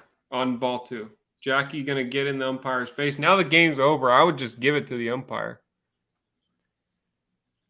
That was, even Jordan Romano was surprised.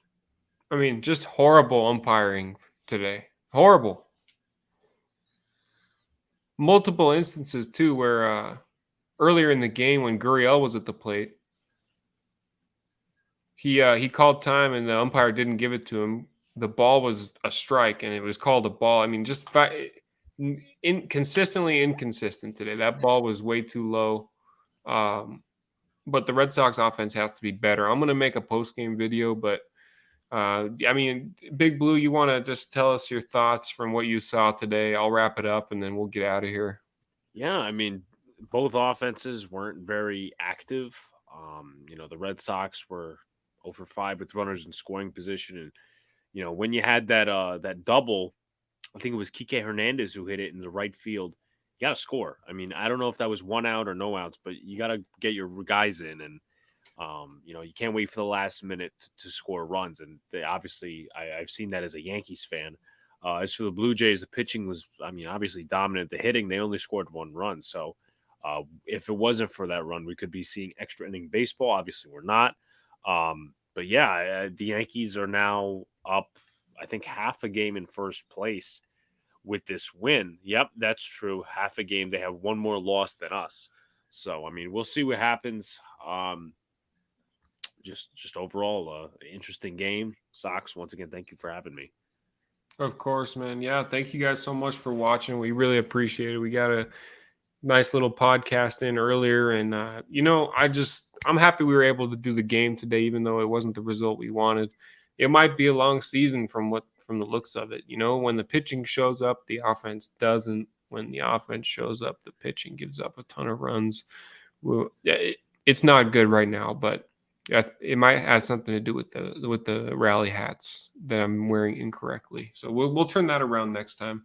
Guys, have fun watching the draft tonight. Thank you so much for being here. Check out the post-game video tonight. Go subscribe to Big Blue in the Bronx. And as always, go Sox. And I'm sure he's going to say go Yankees. And yeah, we'll see you next time. Later.